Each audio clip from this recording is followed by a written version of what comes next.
Hello friends, आप सभी का स्वागत है इस चैनल में। इस वीडियो में हम द गांधीयन एरा से related 200 plus important MCQ question cover करेंगे। तो यह टॉपिक एग्जाम के पॉइंट में से काफ़ी ज़्यादा इंपॉर्टेंट है और यह एक मॉडर्न इंडियन हिस्ट्री का टॉपिक है। तो मैं मॉडर्न इंडियन हिस्ट्री को टॉपिक वाइज कवर करा रहा हूँ। ये लेक्चर 14 है। इससे पहले 13 लेक्चर कवर कर चुका हूँ, तो आप उन लेक्चर को भी देख सकते हैं। मैं प्लेलिस्ट का लिंक आई बटन और डिस्क्रिप्शन में दे दूंगा। तो इस वीडियो में हम द गांधीयन एरा पे फोकस रखेंगे। तो यहाँ पे हमारा फर्स्ट क्वेश्चन है, the period from 1919 to 1947 forms an important phase in the history of freedom struggle of India and is known as 1919 से 1947 तक की अवधि भारत के फ्रीडम स्ट्रगल के इतिहास में एक इम्पोर्टेंट फेज है। तो इसे किस रूप में जाना जाता है? तो ऑप्शन बी राइट आंसर है, द गांधीयन एरा। तो 1919 टू 1947 के पीरियड को द गांधीयन एरा के नाम से जाना जाता है। तो इंडियन नेशनल मूवमेंट को 3 फेज में बांटा गया है, moderate phase, extremist phase and Gandhian era. तो ऑप्शन बी राइट आंसर है। नेक्स्ट है, when did Mahatma Gandhi return to India from South Africa? Mahatma Gandhi South Africa से भारत कब लौटे थे? तो ऑप्शन सी राइट आंसर है, 1915। 1915 में ये साउथ अफ्रीका से भारत लौटे थे। तो एक मुकदमे में इंडियन मर्चेंट दादा अब्दुल्ला का प्रतिनिधित्व करने के लिए 1893 में ये साउथ अफ्रीका चले गए थे और वहाँ से 9 जनवरी 1915 में लौटे थे। तो गोपाल कृष्ण गोखले के रिक्वेस्ट पे ये 9 जनवरी 1915 को भारत लौटे थे। तो गोपाल कृष्ण गोखले ये इनके पॉलिटिकल गुरु थे, तो इनके रिक्वेस्ट पे लौटे थे 9 जनवरी 1915 को। और 9 जनवरी को हम जान ही रहेंगे भारत में प्रवासी भारतीय दिवस के रूप में सेलिब्रेट करते हैं। तो 9 जनवरी को हम प्रवासी भारतीय दिवस के रूप में सेलिब्रेट करते हैं क्योंकि इसी दिन 1915 में महात्मा गांधी लौटे थे। तो ऑप्शन सी राइट आंसर है। Next, in which year Gandhi ji established Sabarmati Ashram in Gujarat? किस वर्ष गांधी जी ने गुजरात में साबरमती आश्रम की स्थापना की? तो ऑप्शन बी राइट आंसर है, 1915। 1915 में ये गुजरात में साबरमती आश्रम की स्थापना किए हुए थे और ये आश्रम इनका पहला आश्रम था। ये आश्रम इनका भारत में पहला आश्रम था जिसे 1915 में अहमदाबाद के कोचराब एरिया में स्थापित किए थे और बाद में जून 1917 में इसे रीलोकेट भी किए हुए थे। इसे रीलोकेट किए हुए थे साबरमती नदी के तट पे। तो ये भी इंपॉर्टेंट पॉइंट है, 1917 में इसे रीलोकेट किए थे साबरमती नदी के तट पे। तो ऑप्शन बी राइट आंसर, स्थापना 1915 में हुआ था। नेक्स्ट है, साबरमती आश्रम established bye Mahatma Gandhi during the course of India's independence movement is located on the outskirts of.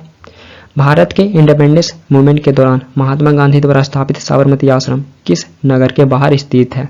तो ऑप्शन डी राइट आंसर है, अहमदाबाद। तो ये अहमदाबाद के बाहर स्थित है। तो ये आपको गुजरात में अहमदाबाद में देखने को मिलेगा। तो ऑप्शन डी राइट आंसर है। एंड फ्रेंड्स, यहाँ पे मैं नेक्स्ट क्वेश्चन कवर करने से पहले बताना चाहता हूँ कि मॉडर्न इंडियन हिस्ट्री पे ई बुक बनाया हूँ। तो ये एक टॉपिक वाइज ई बुक है। इस ई बुक में आपको 27 टॉपिक 27 टॉपिक देखने को मिलेंगे और ये 27 टॉपिक से 2050 प्लस एमसीक्यू देखने को मिलेंगे और ये ई बुक 2 भाषाओं में उपलब्ध है। तो ये आपको हिंदी और इंग्लिश दोनों लैंग्वेज देखने को मिलेगा। तो आप जिस भी लैंग्वेज में कम्फर्ट है तो बाय कर सकते हैं। मैं लिंक डिस्क्रिप्शन और कमेंट बॉक्स में दे दूंगा। और ऐसे इस ई बुक का मैं रिव्यू कर चुका हूँ, दोनों भाषाओं में रिव्यू कर चुका हूँ। तो आप देख सकते हैं परचेस करने से पहले मैं किस प्रकार डिजाइन किया हूँ। ये रिव्यू आपको मॉडर्न इंडियन हिस्ट्री के प्लेलिस्ट में देखने को मिल जाएगा, वहाँ से आप चेक करके देख सकते हैं किस प्रकार डिजाइन किया हूँ। देन इसके बाद परचेस कर सकते हैं। Next, when was the home rule league movement started bye बाल गंगाधर तिलक? बाल गंगाधर तिलक द्वारा होम रूल लीग मूवमेंट कब शुरू किया गया था? तो ऑप्शन बी राइट आंसर है, 1916। 1916 में बाल Gangadhar Tilak home rule league movement की शुरुआत किए हुए थे। तो ऑप्शन बी राइट आंसर है। तो ये अप्रैल 1916 में बेलगाम से लॉन्च किए हुए थे। बाल गंगाधर तिलक अप्रैल 1916 में बेलगाम से लॉन्च किए हुए थे। वहीं बाद में एनी बेसेंट के द्वारा सितंबर 1916 में मद्रास से लॉन्च किया गया था। तो जो एनी बेसेंट के द्वारा लॉन्च किया गया था इसका इम्पैक्ट पूरे भारत में देखा गया। माना जाता है कि एनी बेसेंट के द्वारा लॉन्च किया गया, इसका इम्पैक्ट पूरे भारत में देखा गया। वहीं बाल गंगाधर तिलक द्वारा सिर्फ मराठा वाले रीजन के आसपास में था। तो ये इंपॉर्टेंट पॉइंट पूछे जा सकते हैं। एनी बेसेंट कहाँ से लॉन्च की थी? तो ये मद्रास से लॉन्च की थी सितंबर 1916 में। नेक्स्ट है, who founded the first women's university in India? Bharat में प्रथम महिला विश्वविद्यालय की स्थापना किसने की थी? तो ऑप्शन सी राइट आंसर है, दोंडो केशव कार्वे। दोंडो केशव कार्वे ये भारत में प्रथम महिला विश्वविद्यालय की स्थापना किए हुए थे। तो ऑप्शन सी राइट आंसर है। तो ये महाराष्ट्र में 1916 में प्रथम महिला विश्वविद्यालय की स्थापना किए थे और बाद में इनको 1958 आज़ादी के बाद 1958 में भारत रत्न भी सम्मानित किया गया था। इन्हें भारत रत्न से भी सम्मानित किया गया था 1958 में। Next, for which of the following session the Congress elected it's first women president. निम्नलिखित में से किस सेशन के लिए कांग्रेस ने अपनी पहली महिला अध्यक्ष चुना था? तो ऑप्शन बी राइट आंसर है कलकत्ता सेशन। तो 1917 के कलकत्ता सेशन के लिए कांग्रेस ने अपनी पहली महिला अध्यक्ष चुना था। तो ऑप्शन बी राइट आंसर। इस सेशन के लिए पहली महिला प्रेसिडेंट इलेक्ट हुई थी। Next, who the first women president of Indian national Congress. Indian national Congress की पहली महिला अध्यक्ष कौन थी? तो option A right answer Annie Besant. तो ये एनी बेसेंट थी जो पहली महिला प्रेसिडेंट बनी थी कांग्रेस की 1917 के कलकत्ता सेशन में। तो ऑप्शन ए राइट आंसर है। Next, after returning from South Africa Gandhi ji launched his first successful satyagraha in. South Africa से लौटने के बाद गांधी जी ने अपना पहला सफल सत्याग्रह कहाँ शुरू किया? तो option C right answer Champaran. ये चंपारण से अपना पहला सफल सत्याग्रह शुरू किए थे। तो अपना पहला सक्सेसफुल सत्याग्रह साउथ अफ्रीका से लौटने के बाद ये 1917 में बिहार के चंपारण से लॉन्च किए थे। और चंपारण सत्याग्रह ब्रिटिश प्लांटर्स के अगेंस्ट किसानों का विद्रोह था जो किसानों को नील की खेती करने के लिए मजबूर कर रहे थे। तो ये किसानों को नील की खेती करने के लिए मजबूर कर रहे थे। तो ये ब्रिटिश प्लांटर्स के अगेंस्ट था चंपारण सत्याग्रह और ये इनका पहला सक्सेसफुल सत्याग्रह था। Next, at which place of Bihar Gandhi ji started satyagraha movement for the first time in India. Bharat में पहली बार गांधी जी ने बिहार के किस स्थान पर सत्याग्रह आंदोलन शुरू किया था? तो option C right answer Champaran. तो ये बिहार के चंपारण से भारत में पहली बार सत्याग्रह मूवमेंट शुरू किए हुए थे। तो ऑप्शन सी राइट आंसर है। Next, who invited Mahatma Gandhi to Champaran. Mahatma Gandhi को चंपारण में किसने इनवाइट किया था? तो यहाँ पर आपको बताना कौन आमंत्रित किए थे महात्मा गांधी को। तो option D right answer Rajkumar Shukla. तो राजकुमार शुक्ला जी को माना जाता है कि ये महात्मा गांधी को इनवाइट किए हुए थे चंपारण में सत्याग्रह शुरू करने के लिए। तो ऑप्शन डी राइट आंसर है। Next, what was the main cause of Champaran Satyagraha. Champaran Satyagraha का मुख्य कारण क्या था? तो यहाँ पे मेन कॉज बताना, मेन कॉज क्या था चंपारण सत्याग्रह का? तो option A right answer Tinkathia system. Tinkathia system ये चंपारण सत्याग्रह का मेन कॉज था। तो तिनकठिया सिस्टम का मतलब था 1 बीघे के 3 कट्टे हिस्से पर नील का जबरन खेती करना और जो इंडिगो वर्कर्स थे ऐसा नहीं करते थे, उन्हें बुरी तरह से प्रताड़ित किया जाता था। तो Champaran Satyagraha main cause Tinkathia system था। ऑप्शन ए राइट आंसर है। Next, Gandhi's Champaran movement was for. Gandhi ji का चंपारण मूवमेंट किस लिए था? तो ऑप्शन सी राइट आंसर है solving the problem of indigo workers. तो इंडिगो वर्कर्स के समस्याओं को सॉल्व करने के लिए गांधी जी का चंपारण मूवमेंट था। तो ऑप्शन सी राइट आंसर है। Next, during India's struggle for independence who was the first to start Satyagraha. Bharat के फ्रीडम स्ट्रगल के दौरान सबसे पहले सत्याग्रह किसने शुरू किया था? तो option B right answer Mahatma Gandhi. तो ये महात्मा गांधी जी थे जो भारत के फ्रीडम स्ट्रगल के दौरान पहली बार सत्याग्रह शुरू किए थे।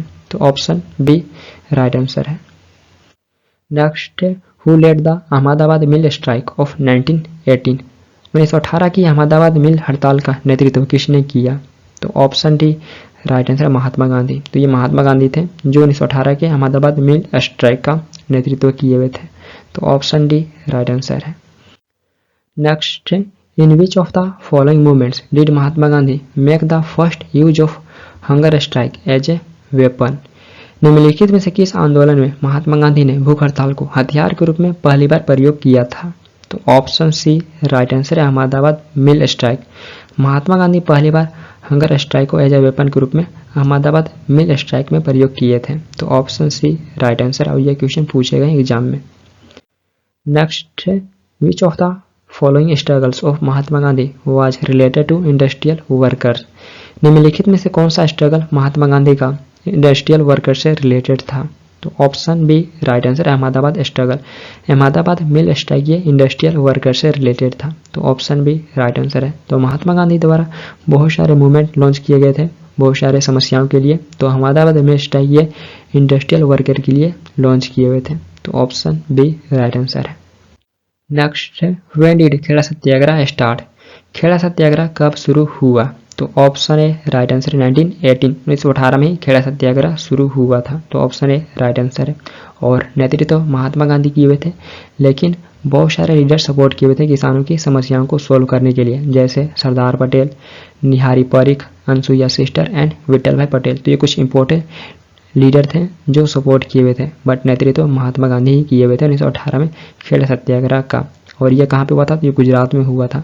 देन इसके अलावा पूछे जाते हैं जो महात्मा गांधी के शुरुआती के 3 सत्याग्रह थे, तो इससे क्रोनोलॉजिकल सीक्वेंस से पूछे जाते हैं। ये सबसे पहले चंपारण सत्याग्रह को नेतृत्व किए हुए थे, देन इसके बाद अहमदाबाद मिल स्ट्राइक और तीसरा था खेड़ा सत्याग्रह। तो ये तीनों में सफलता पाए थे और ये क्रोनोलॉजिकल सीक्वेंस में पूछे जाते हैं, इंपॉर्टेंट है।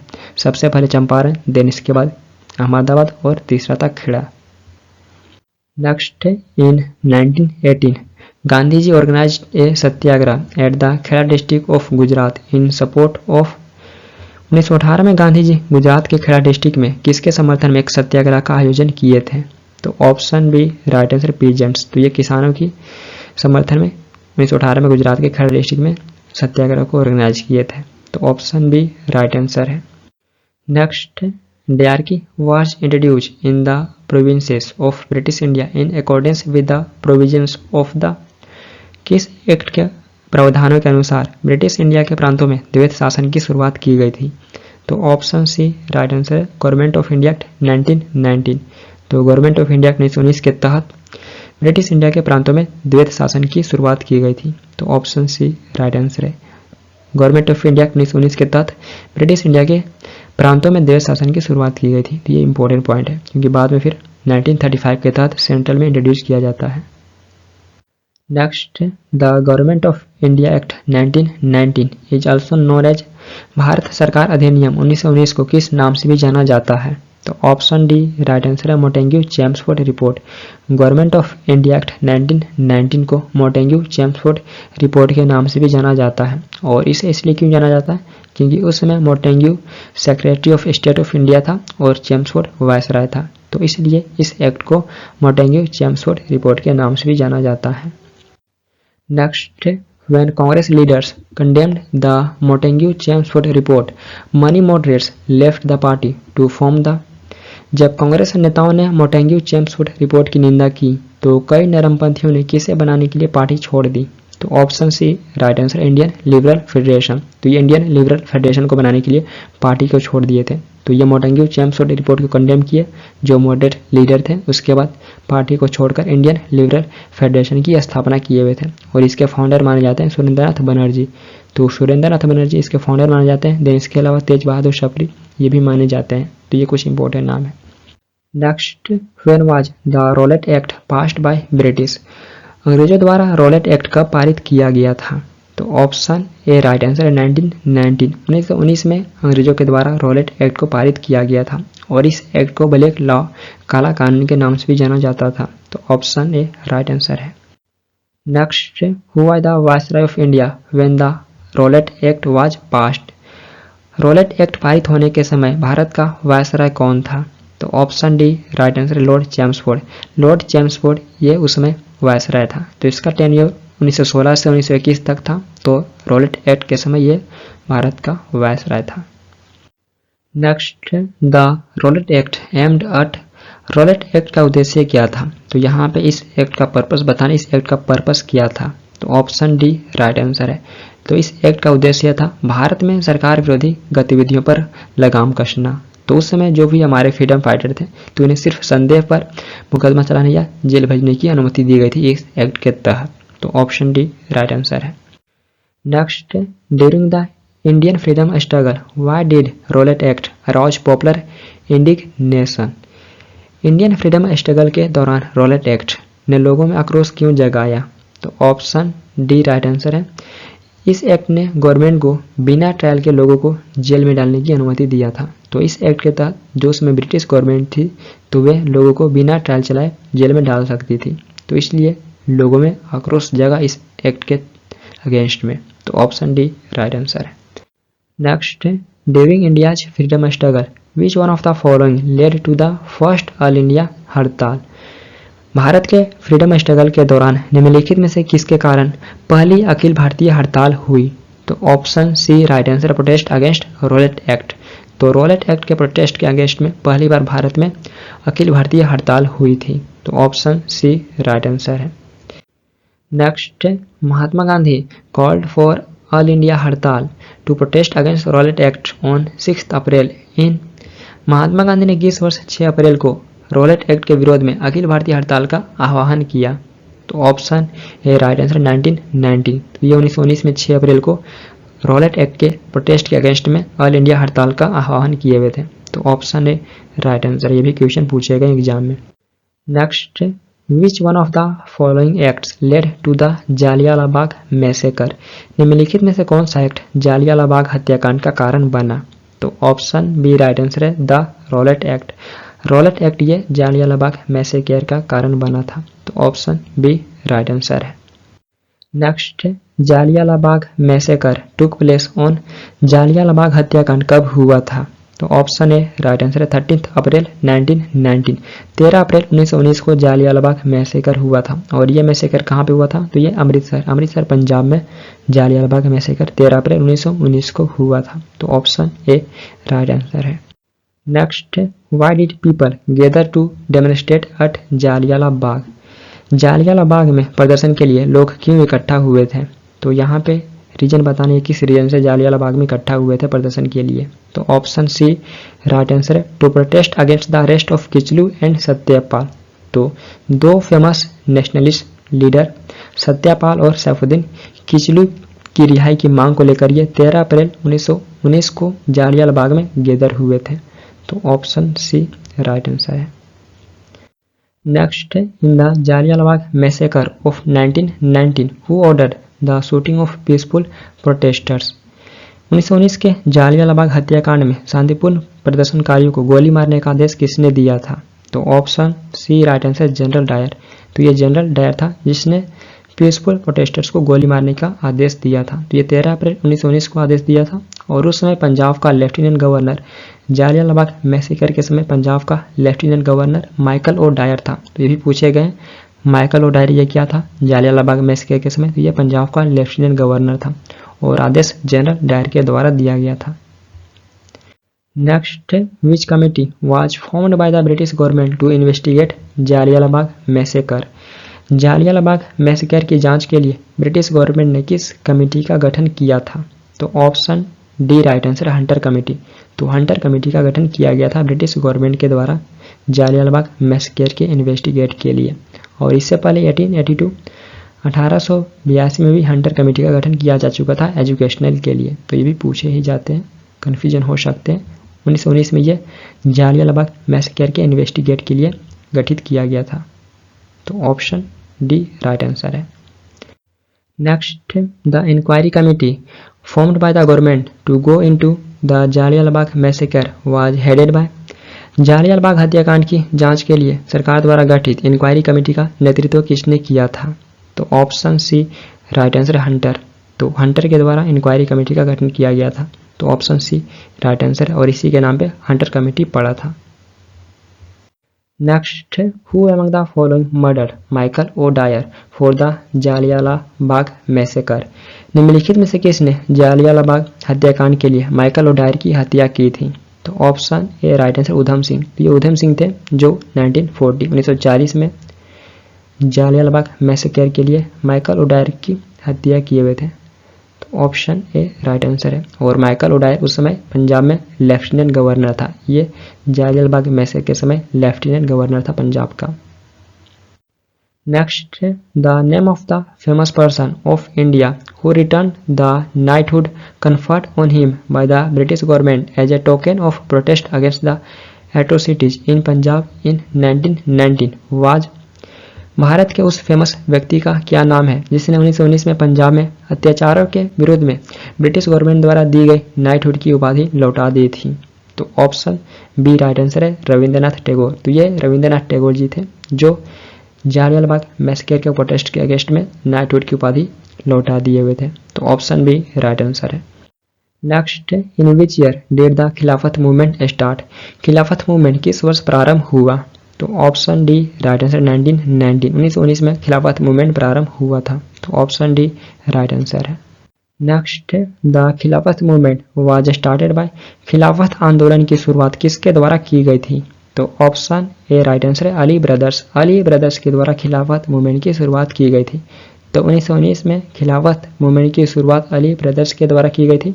और अली ब्रदर्स ये दो भाई थे, शौकत और मोहम्मद अली नाम के, तो इनके द्वारा खिलाफत मूवमेंट की शुरुआत की गई थी। तो ऑप्शन ए राइट आंसर है। Next, why did Mahatma Gandhi supported the खिलाफत मूवमेंट। महात्मा गांधी ने खिलाफत मूवमेंट का समर्थन क्यों किया? तो यहाँ पे रीजन बताना, ये किस रीजन से खिलाफत मूवमेंट को सपोर्ट किए थे।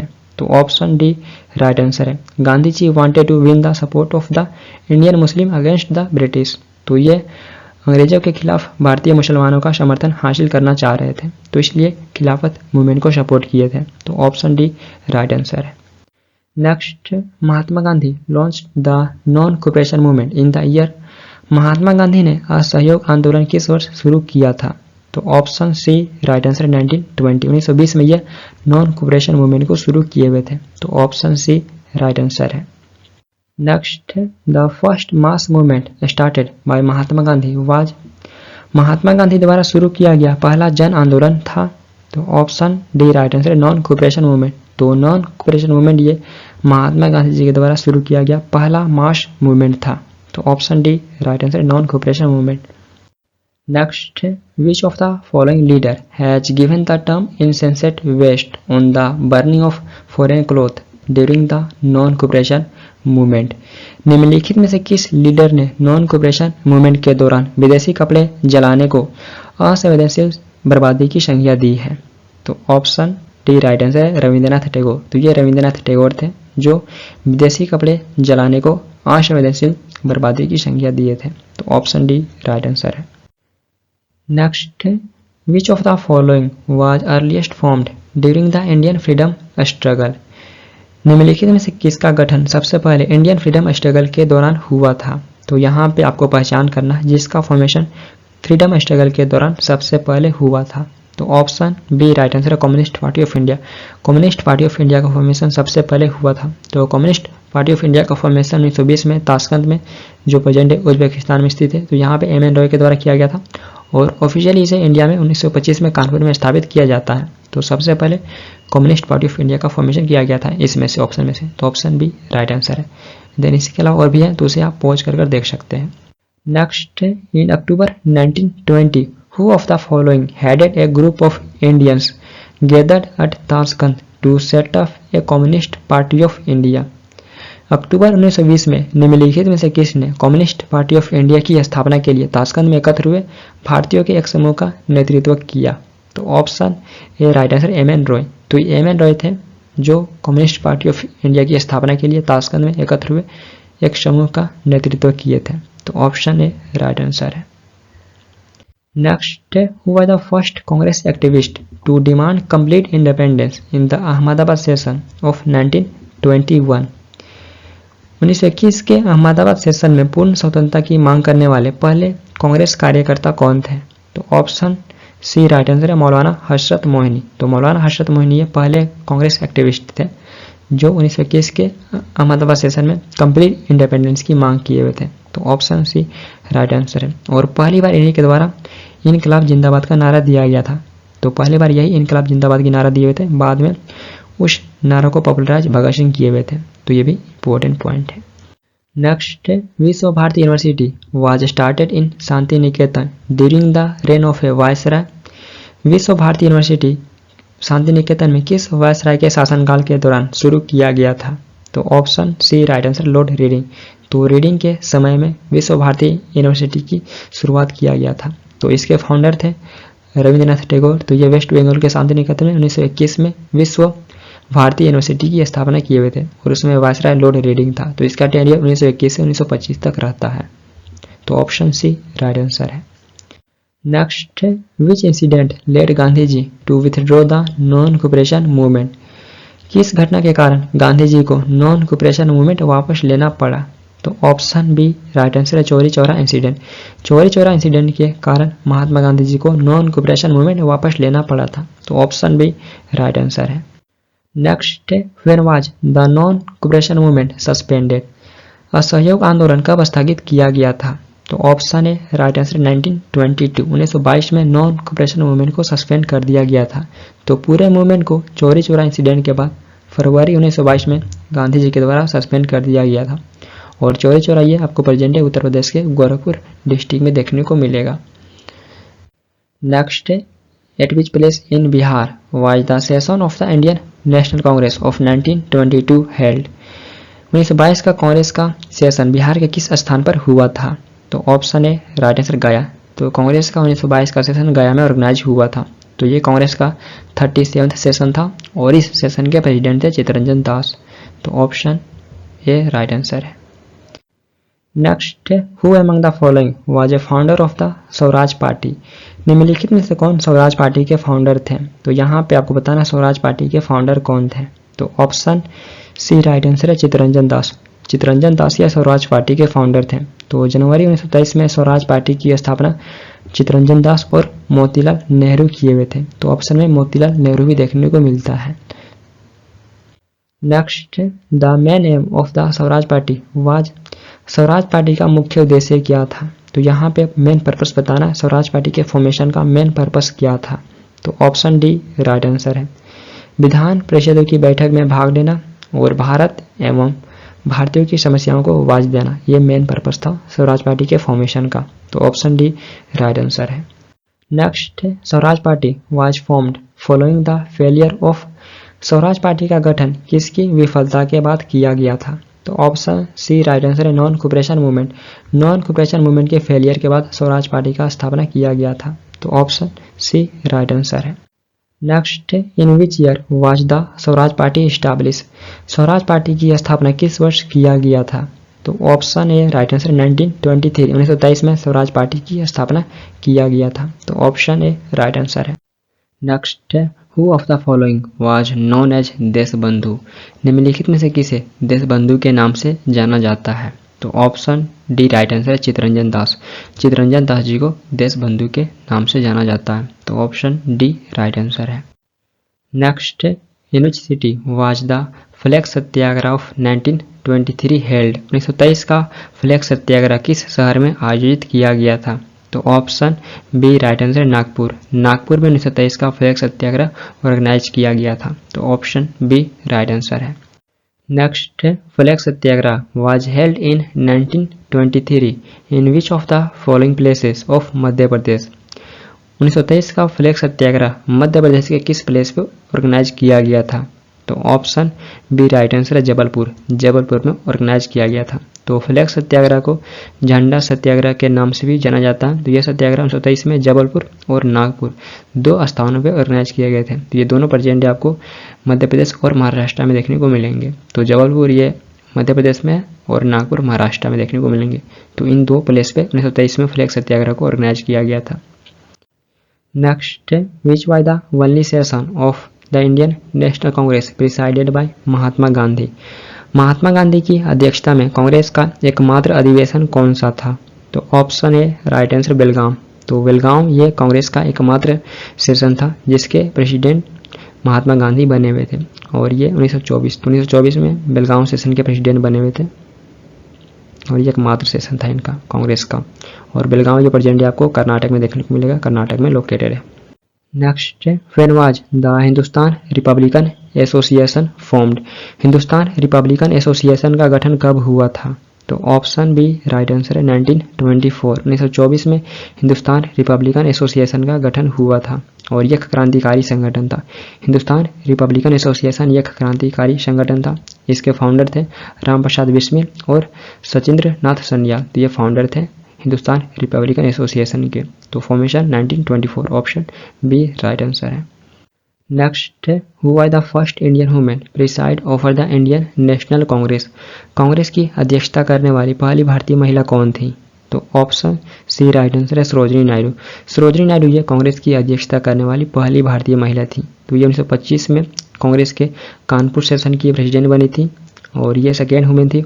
ओवरऑल ये सेकेंड वुमेन बनी थी और एक इंडियन ओरिजिन की थी। तो ये पहली भारतीय महिला बनी थी कांग्रेस की प्रेसिडेंट बनने वाली। तो ये इंपॉर्टेंट पॉइंट है, पूछे जाते हैं सेकेंड वुमेन कौन थी कांग्रेस की अध्यक्षता करने वाली, तो उस कंडीशन में भी आंसर होगा सरोजिनी नायडू। ये सेकेंड वुमेन थी ओवरऑल और एक इंडियन ओरिजिन की थी, तो इसलिए पहली इंडियन वुमेन बनी थी। Next, the nationalist leader who was elected as president of the central legislative assembly in 1925 was 1925 में सेंट्रल लेजिस्लेटिव असेंबली के अध्यक्ष के रूप में चुने गए राष्ट्रीय नेता कौन थे? तो ऑप्शन बी राइट आंसर है विट्ठल भाई पटेल। तो ये विट्ठल भाई पटेल थे जिन्हें 1925 में सेंट्रल लेजिस्लेटिव असेंबली के प्रेसिडेंट के रूप में इलेक्ट किया गया था, और ये सरदार वल्लभ भाई पटेल के भाई भी थे। तो उन्हें 1925 में सेंट्रल लेजिस्लेटिव असेंबली के प्रेसिडेंट के रूप में इलेक्ट किया गया था। तो ऑप्शन बी राइट आंसर है। Next, who was involve in the Kakori train robbery? Kakori train robbery में कौन शामिल था? तो ऑप्शन डी राइट आंसर है चंद्रशेखर आजाद। चंद्रशेखर आजाद ये काकोरी ट्रेन रोबरी में शामिल थे। तो काकोरी ट्रेन रोबरी एक ट्रेन रोबरी था, एक ट्रेन डकैती था जो 9 अगस्त 1925 को लखनऊ के पास काकोरी में ऑर्गेनाइज हुआ था, और इस रोबरी को प्लान राम प्रसाद बिस्मिल और अशफाक उल्ला खान किए हुए थे। तो ये दोनों प्लान किए हुए थे इस रोबरी को, और अंजाम दिया गया था चंद्रशेखर आजाद, राजेंद्र लहरी, सचिंद्र बख्शी, केशव चक्रवर्ती एंड कुछ अदर लीडर्स। तो ये कुछ अंजाम दिए हुए थे काकोरी ट्रेन रोबरी को, और प्लान किन के द्वारा किया गया था? तो राम प्रसाद बिस्मिल और अशफाक उल्ला खान। पूछे जाते हैं किन के द्वारा काकोरी ट्रेन रोबरी को प्लान किया गया था, तो उस कंडीशन में आंसर होगा राम प्रसाद बिस्मिल और अशफाक उल्ला खान, और अंजाम दिए हुए थे चंद्रशेखर आजाद, राजेंद्र लहरी। तो कुछ इंपॉर्टेंट नाम है। Next, who among the following was associated with the Kakori conspiracy case? निम्नलिखित में से कौन काकोरी कॉन्स्पिरेसी केस से संबंधित था? तो ऑप्शन ए राइट आंसर है अशफाक उल्ला। अशफाक उल्ला ये काकोरी कॉन्स्पिरेसी केस से संबंधित है। तो ऑप्शन ए राइट आंसर है। नेक्स्ट, इन विच ईयर राष्ट्रीय स्वयंसेवक संघ वाज फाउंडेड? तो राष्ट्रीय स्वयंसेवक संघ को शॉर्ट फॉर्म में आरएसएस कहा जाता है। तो यहाँ पे आपको बताना आरएसएस की स्थापना किस वर्ष हुई थी? तो ऑप्शन ए राइट आंसर है 1925। 1925 में आरएसएस की स्थापना हुई थी। तो आरएसएस की स्थापना 1925 में केशव बलिराम हेडगेवार के द्वारा किया गया था, जो एक नागपुर में डॉक्टर थे। तो इनके द्वारा आरएसएस की स्थापना 1925 में किया गया था। तो ऑप्शन ए राइट आंसर है। Next, the object of the Butler committee of 1927 was to 1927 की बटलर कमेटी का उद्देश्य क्या था? तो यहाँ पे उद्देश्य बताना बटलर कमेटी का उद्देश्य क्या था? तो ऑप्शन डी राइट आंसर है improve the relationship between government of India and the Indian princely states. तो जो उसमें ब्रिटिश गवर्नमेंट थी और जो प्रिंसली स्टेट थे उनके बीच संबंधों को सुधारना ये उद्देश्य था बटलर कमेटी का। तो ऑप्शन डी राइट आंसर है। Next, way did Jawaharlal Nehru attend the Congress of apprised nationalist in 1927 on the behalf of the Indian national Congress?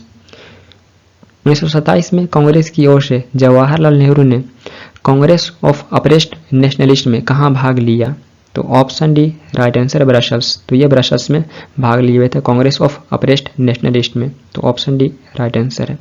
और ब्रसल्स ये प्रेजेंट डे बेल्जियम का कैपिटल है, ये बेल्जियम का कैपिटल है ब्रसल्स। तो यहाँ पे 1927 में कांग्रेस की ओर से पार्टिसिपेट किए हुए थे कांग्रेस ऑफ अप्रेस्ड नेशनलिस्ट में।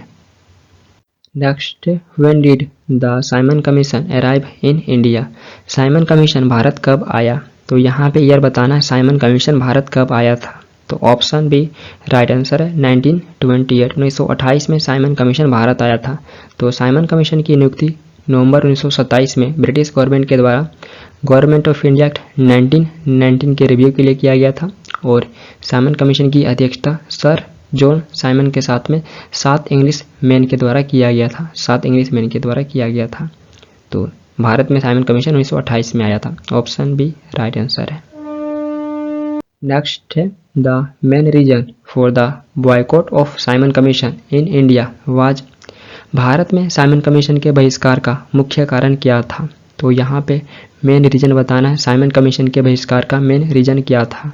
तो ऑप्शन बी राइट आंसर है all the members were English man. तो साइमन कमीशन में सभी सदस्य अंग्रेज थे, इसी के चलते भारत में साइमन कमीशन को बॉयकॉट किया गया था। तो ऑप्शन बी राइट आंसर है। Next, in which session of the Congress was the slogan of the Simon commissions boycott? Congress के किस सेशन में साइमन कमीशन के बहिष्कार का नारा दिया गया था? तो ऑप्शन सी राइट आंसर है मद्रास सेशन। तो 1927 के मद्रास सेशन में साइमन कमीशन के बहिष्कार का नारा दिया गया था। तो ऑप्शन सी राइट आंसर है। Next, who led the protest against Simon commission in Lahore 1928? 1928 में लाहौर में साइमन कमीशन के विरोध का नेतृत्व किसने किया? तो ऑप्शन बी राइट आंसर है, लाला लाजपत राय। तो ये लाला लाजपत राय जी थे जो 1928 में लाहौर में साइमन कमीशन के अगेंस्ट में प्रोटेस्ट को नेतृत्व किए थे। तो ये साइमन कमीशन के अगेंस्ट में प्रोटेस्ट को नेतृत्व किए थे। तो ऑप्शन बी राइट आंसर है। Next, which Indian national leader was critically injured during the protest against the Simon commission in Lahore? Lahore में साइमन कमीशन के विरोध के दौरान कौन इंडियन नेशनल लीडर गंभीर रूप से घायल हो गए थे? तो ऑप्शन ए राइट आंसर है, लाला लाजपत राय। तो ये लाला लाजपत राय जी थे जो गंभीर रूप से घायल हो गए थे। तो प्रोटेस्ट को रोकने के लिए एस्कॉर्ट, जो उस समय एक सुपरिटेंडेंट ऑफ पुलिस था, तो उसने लाठीचार्ज की अनुमति दे दिया था। तो उसने लाठीचार्ज का आदेश दे दिया था, जिससे लाला लाजपत राय बुरी तरह से इंजर हो गए थे और इसी इंजरी के चलते इनकी मृत्यु भी हो गई थी नवंबर 1928 में। तो ऑप्शन ए राइट आंसर है। Next, who among the following freedom fighters was involved in the assassination of British officer John Saunders in 1928? निम्नलिखित फ्रीडम फाइटर में से कौन 1928 में ब्रिटिश ऑफिसर जॉन सैंडर्स की हत्या में शामिल थे? तो option B right answer Bhagat Singh. तो ये भगत सिंह जी थे जो शामिल थे। तो ये इसकी हत्या जेम्स एस्कॉट समझकर किए हुए थे, क्योंकि लाठीचार्ज की अनुमति तो जेम्स एस्कॉट दिया था। तो ये जॉन सैंडर्स की हत्या जेम्स एस्कॉट समझकर कर दिए हुए थे। तो ऑप्शन बी राइट आंसर है। Next, in which year did the Bardoli Satyagraha take place? Bardoli Satyagraha किस वर्ष हुआ था?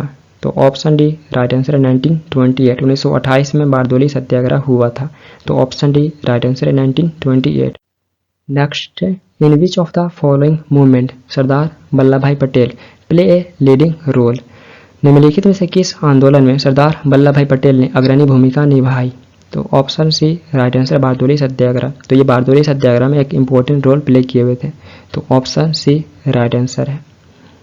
Next, during which movement was Vallabhbhai Patel given the title of सरदार?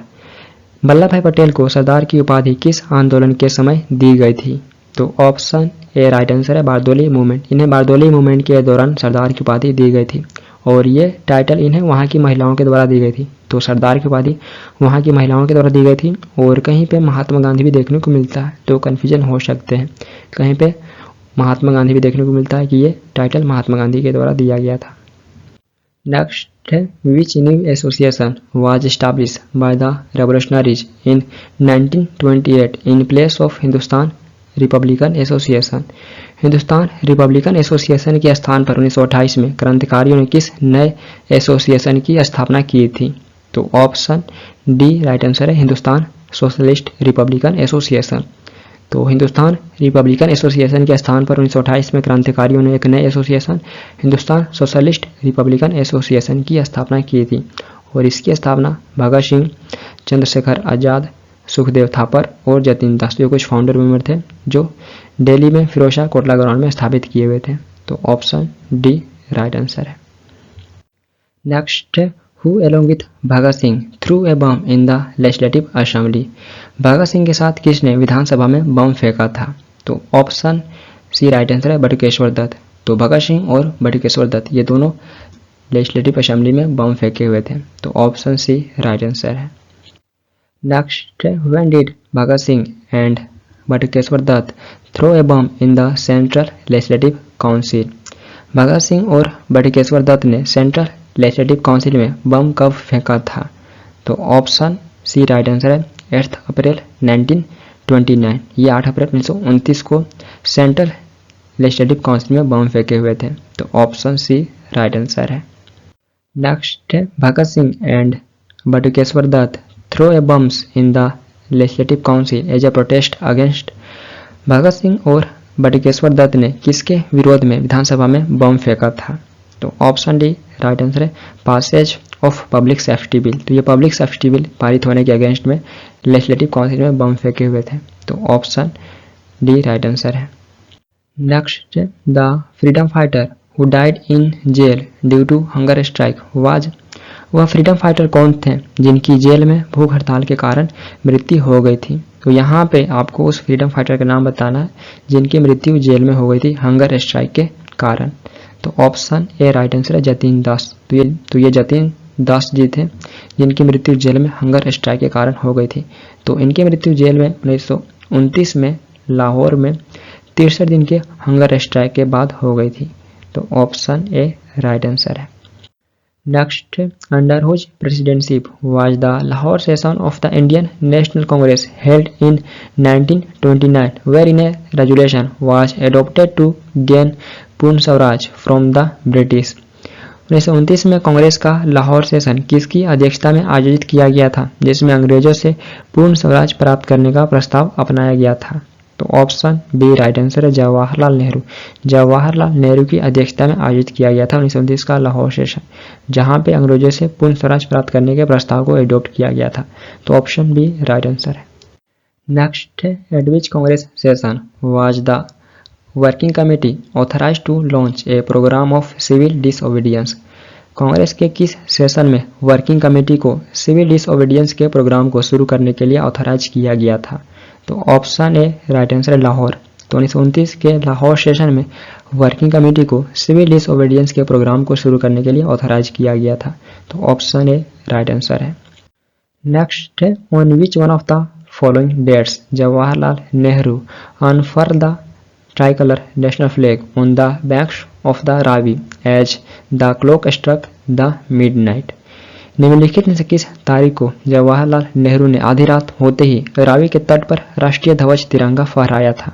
तो ऑप्शन ए राइट आंसर है 31 दिसंबर 1929। तो 31 दिसंबर 1929 को जवाहरलाल नेहरू ने आधी रात होते ही रावी नदी के तट पर राष्ट्रीय ध्वज तिरंगा को फहराया था। तो ऑप्शन ए राइट आंसर है। Next, the Indian National Congress observed Independence Day for the first time on 26 जनवरी इन। कांग्रेस ने पहली बार किस वर्ष 26 जनवरी को इंडिपेंडेंस डे ऑब्जर्व किया था। तो ऑप्शन डी राइट आंसर 1930। तो 1930 में 26 जनवरी को कांग्रेस के द्वारा पहली बार इंडिपेंडेंस डे के रूप में ऑब्जर्व किया गया था। तो option D right answer 1930। Next, in which year Gandhi ji undertake the famous Dandi march. Gandhi ji ने किस वर्ष फेमस दांडी मार्च निकाला था। तो यहाँ पे यार बताइए किस वर्ष फेमस दांडी मार्च को निकाले हुए थे। तो ऑप्शन बी राइट आंसर 1930। 1930 में ये फेमस दांडी मार्च को निकाले हुए थे। तो ऑप्शन बी राइट आंसर है। Next, from where did Mahatma Gandhi start his historic Dandi march. Mahatma Gandhi ने अपना हिस्टोरिक दांडी मार्च कहाँ से शुरू किया था। तो ऑप्शन डी राइट आंसर है साबरमती आश्रम। तो ये अपना हिस्टोरिक दांडी मार्च साबरमती आश्रम से शुरू किए हुए थे। तो दांडी मार्च लगभग 385 किलोमीटर तक फैला था साबरमती आश्रम से दांडी तक, और दांडी को उस समय नवाशरी कहा जाता था। उस समय दांडी को नवाशरी के नाम से जाना जाता था। और ये मार्च 24 दिन तक चला था, 12 मार्च 1930 से लेकर 6 अप्रैल 1930 तक। तो ये मार्च 24 दिन तक चला था, 12 मार्च 1930 से लेकर 6 अप्रैल 1930 तक। और दांडी मार्च को साल्ट सत्याग्रह के नाम से भी जाना जाता है। तो शुरू साबरमती आश्रम से किया गया था महात्मा गांधी के द्वारा। Next, the historic Dandi march was associated with. Historic Dandi march किस से जुड़ा था। तो ऑप्शन सी राइट आंसर है violation of salt law.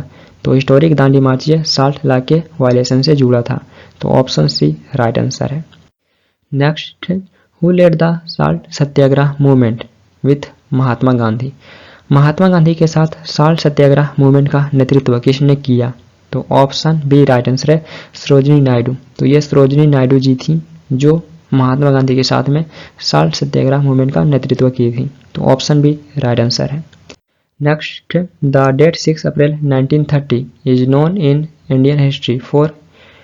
Indian history में 6 अप्रैल 1930 के तारीख को किस लिए जाना जाता है। तो यहाँ पे बताना है आपको, हम इंडियन हिस्ट्री में 6 अप्रैल 1930 के तारीख को किस लिए जानते हैं। तो ऑप्शन डी राइट आंसर है दांडी मार्च बाय महात्मा गांधी। तो महात्मा गांधी दांडी में पहुंचकर 6 अप्रैल 1930 को नमक कानून को तोड़े हुए थे। तो जो अंग्रेजों के द्वारा नमक कानून लगाया गया था तो उसे तोड़े हुए थे 6 अप्रैल 1930 को। तो ऑप्शन डी राइट आंसर है। Next, which one of the following movements started from Dandi march. निम्नलिखित में से कौन सा आंदोलन दांडी मार्च से शुरू हुआ था। तो ऑप्शन सी राइट आंसर है civil disobedience movement. Dandi march से सिविल डिसओबीडियंस मूवमेंट शुरू हुआ था। तो ऑप्शन सी राइट आंसर है। Next, who are the viceroy of India during civil disobedience movement. Civil disobedience movement के दौरान वायसराय कौन था? तो ऑप्शन ए राइट आंसर है लॉर्ड इरविन। इरविन उस समय वायसराय था, तो ऑप्शन ए राइट आंसर है।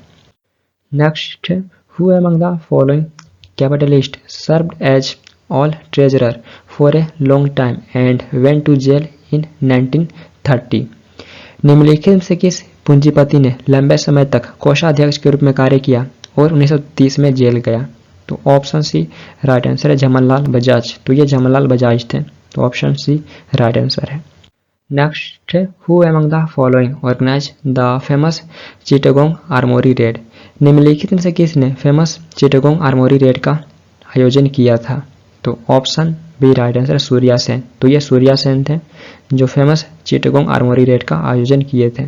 तो इन्हें मास्टर दा के नाम से भी जाना जाता है, तो इनके द्वारा 1930 में फेमस चिटागोंग आर्मोरी रेड का नेतृत्व किया गया था, तो ऑप्शन बी राइट आंसर है। Next, when was the Gandhi Irwin pact signed. Gandhi Irwin समझौते पर कब हस्ताक्षर किया गया था? तो ऑप्शन सी राइट आंसर है 1931। 1931 में गांधी-इरविन पैक्ट पे साइन किया गया था। तो गांधी-इरविन पैक्ट एक पॉलिटिकल एग्रीमेंट था जिसे महात्मा गांधी और वायसराय लॉर्ड इरविन के द्वारा सेकेंड राउंड टेबल कॉन्फ्रेंस से पहले 5 मार्च 1931 को साइन किया गया था, तो ऑप्शन सी राइट आंसर है। Next, who played an important role signing of Gandhi Irwin pact. Gandhi Irwin समझौते पर हस्ताक्षर करने में किसने महत्वपूर्ण भूमिका निभाई? तो ऑप्शन डी राइट आंसर है तेज बहादुर सप्रू। तो ये तेज बहादुर सप्रू थे जो गांधी-इरविन पैक्ट के साइनिंग में इंपॉर्टेंट रोल प्ले किए थे, तो ऑप्शन डी राइट आंसर है। Next, Bhagat Singh along with 2 others was hanged on 23rd March 1931. Who were the other 2 revolutionaries? Bhagat Singh को 2 अन्य लोगों के साथ 23 मार्च 1931 को फांसी दी गई थी, तो वे 2 अन्य क्रांतिकारी कौन थे? तो ऑप्शन बी राइट आंसर है राजगुरु एंड सुखदेव। तो वे 2 अन्य क्रांतिकारी राजगुरु और सुखदेव थे, तो ऑप्शन बी राइट आंसर है। Next, Bhagat Singh, Sukhdev and Rajguru were sentence to death in the किस षड्यंत्र के मामले में भगत सिंह, सुखदेव और राजगुरु को मौत की सजा सुनाई गई थी? तो ऑप्शन सी राइट आंसर है लाहौर कॉन्स्पिरेसी केस।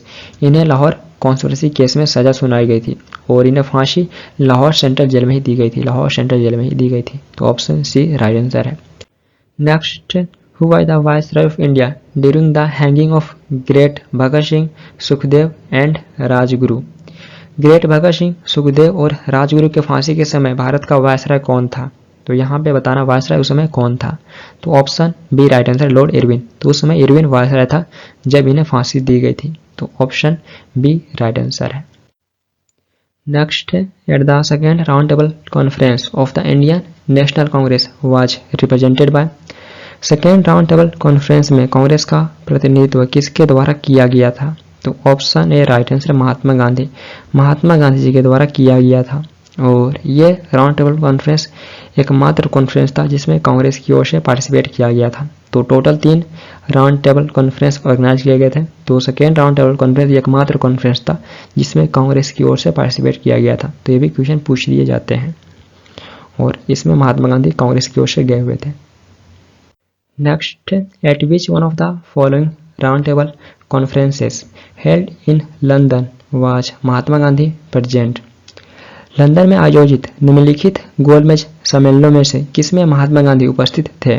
तो option B right answer second round table conference में महात्मा गांधी प्रेजेंट थे, तो ऑप्शन बी राइट आंसर है। Next, the round table conferences were organised by the British to discuss. Round table conference का आयोजन अंग्रेजों द्वारा किस पर डिस्कस करने के लिए किया गया था? तो ऑप्शन ए राइट आंसर है constitutional reforms in India. Bharat में कॉन्स्टिट्यूशनल रिफॉर्म्स पे डिस्कस करने के लिए राउंड टेबल कॉन्फ्रेंस को ऑर्गेनाइज किया गया था, तो ऑप्शन ए राइट आंसर है। Next, in which session of the Congress was the resolution on fundamental rights and economic policy passed. Congress के किस सेशन में मौलिक अधिकारों और आर्थिक नीति पर प्रस्ताव पारित किया गया था? तो ऑप्शन बी राइट आंसर है कराची। तो 1931 के कराची सेशन में fundamental rights and economic policy पर रेजुलेशन पारित किया गया था। तो ऑप्शन बी राइट आंसर है। Next, for the Karachi session of Congress in 1931 presided over by Sardar Patel who drafted the resolution on fundamental rights and economic programme. 1931 में सरदार पटेल की अध्यक्षता में कांग्रेस के कराची सेशन में fundamental rights and economic programme पर प्रस्ताव का मसौदा किसने तैयार किया था। तो ऑप्शन डी राइट आंसर है जवाहरलाल नेहरू। तो ये जवाहरलाल नेहरू थे जो कांग्रेस के कराची सेशन में 1931 के कराची सेशन में fundamental rights and economic programme पर रेजुलेशन को ड्राफ्ट किए थे। तो ऑप्शन डी राइट आंसर है। Next, who among the following Urdu poets was invited to the second and third round table conference.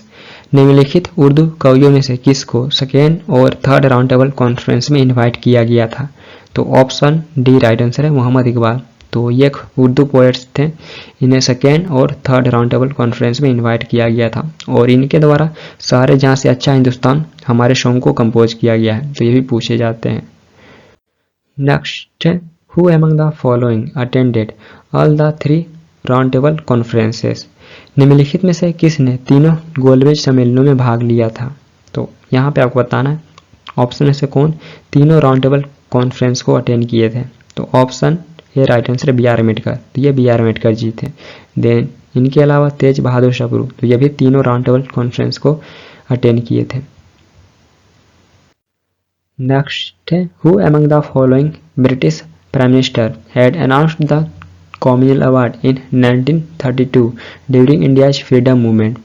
इनमें से किस ब्रिटिश प्राइम मिनिस्टर ने भारत के फ्रीडम मूवमेंट के दौरान 1932 में सांप्रदायिक पुरस्कार की घोषणा की थी। तो ऑप्शन डी राइट आंसर है रैमजी मैकडोनल्ड। रैमजी मैकडोनल्ड ने की थी 1932 में कॉमनवेल्थ अवार्ड की घोषणा। तो ऑप्शन डी राइट आंसर है। Next, the Commonwealth award of Ramsay McDonald provided for which of the following. Ramsay McDonald का सांप्रदायिक पुरस्कार निम्नलिखित में से किसके लिए प्रदान किया गया था। तो ऑप्शन डी राइट आंसर है separate electorates for depressed class. Then इसके अलावा अदर माइनॉरिटीज थे जैसे सिख मुस्लिम, तो उनके लिए भी ये पुरस्कार प्रदान किया गया था। तो ऑप्शन डी राइट आंसर है। Next, the Poona pact was signed between. Poona pact किसके बीच में हुआ था। तो option C right answer Gandhi ji and Ambedkar ji. Poona pact Gandhi ji और अम्बेडकर जी के बीच में हुआ था। तो ऑप्शन सी राइट आंसर है। Next, when was the Poona pact signed. Poona pact पे साइन कब हुआ था। तो ऑप्शन सी राइट आंसर है सितंबर 1932। सितंबर 1932 में पूना पैक्ट पे साइन हुआ था।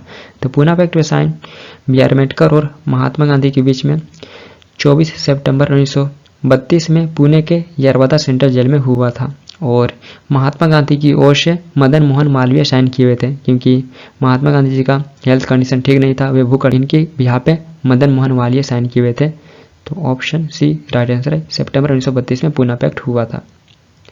Next, who were directly related to the Poona pact of 1932। 1932 के पूना पैक्ट से कौन सीधे तौर पर संबंधित थे। तो option D right answer Indian depressed classes. Indian depressed classes ये 1932 के पूना पैक्ट से डायरेक्टली रिलेटेड थे। तो ऑप्शन डी राइट आंसर है।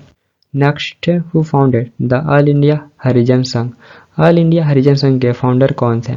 तो option A right answer Mahatma Gandhi. Mahatma Gandhi ये ऑल इंडिया हरिजन संघ के फाउंडर थे और पहले प्रेसिडेंट थे घनश्याम दास बिरला और सेक्रेटरी थे Amritlal Thakkar.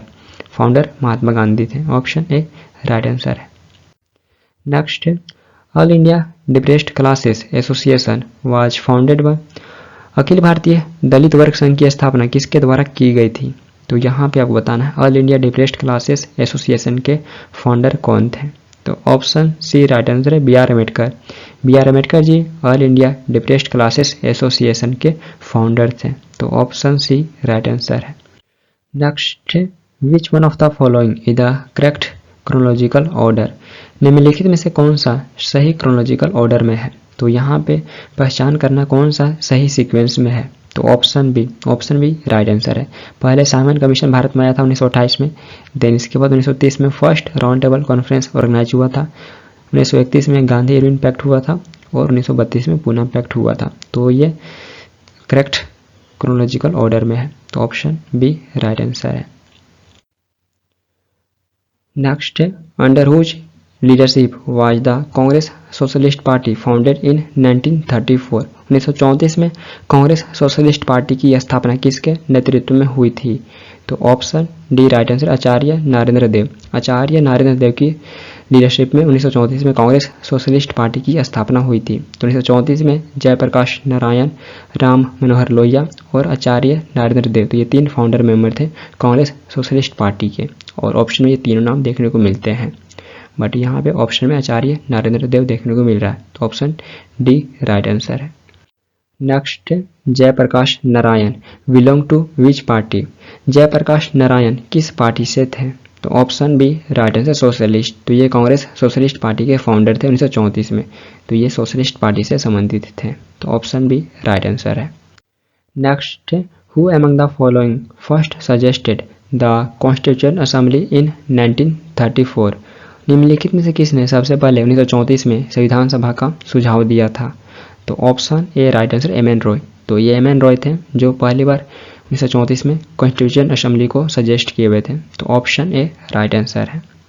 Next, who was the chairman of the joint parliamentary committee of 1935 bill that led to the formation of the government of India act 1935? 1935 bill की ज्वाइंट पार्लियामेंट्री कमेटी का चेयरमैन कौन था जिसके कारण भारत सरकार अधिनियम 1935 का निर्माण हुआ? तो option B right answer Lord Linlithgow.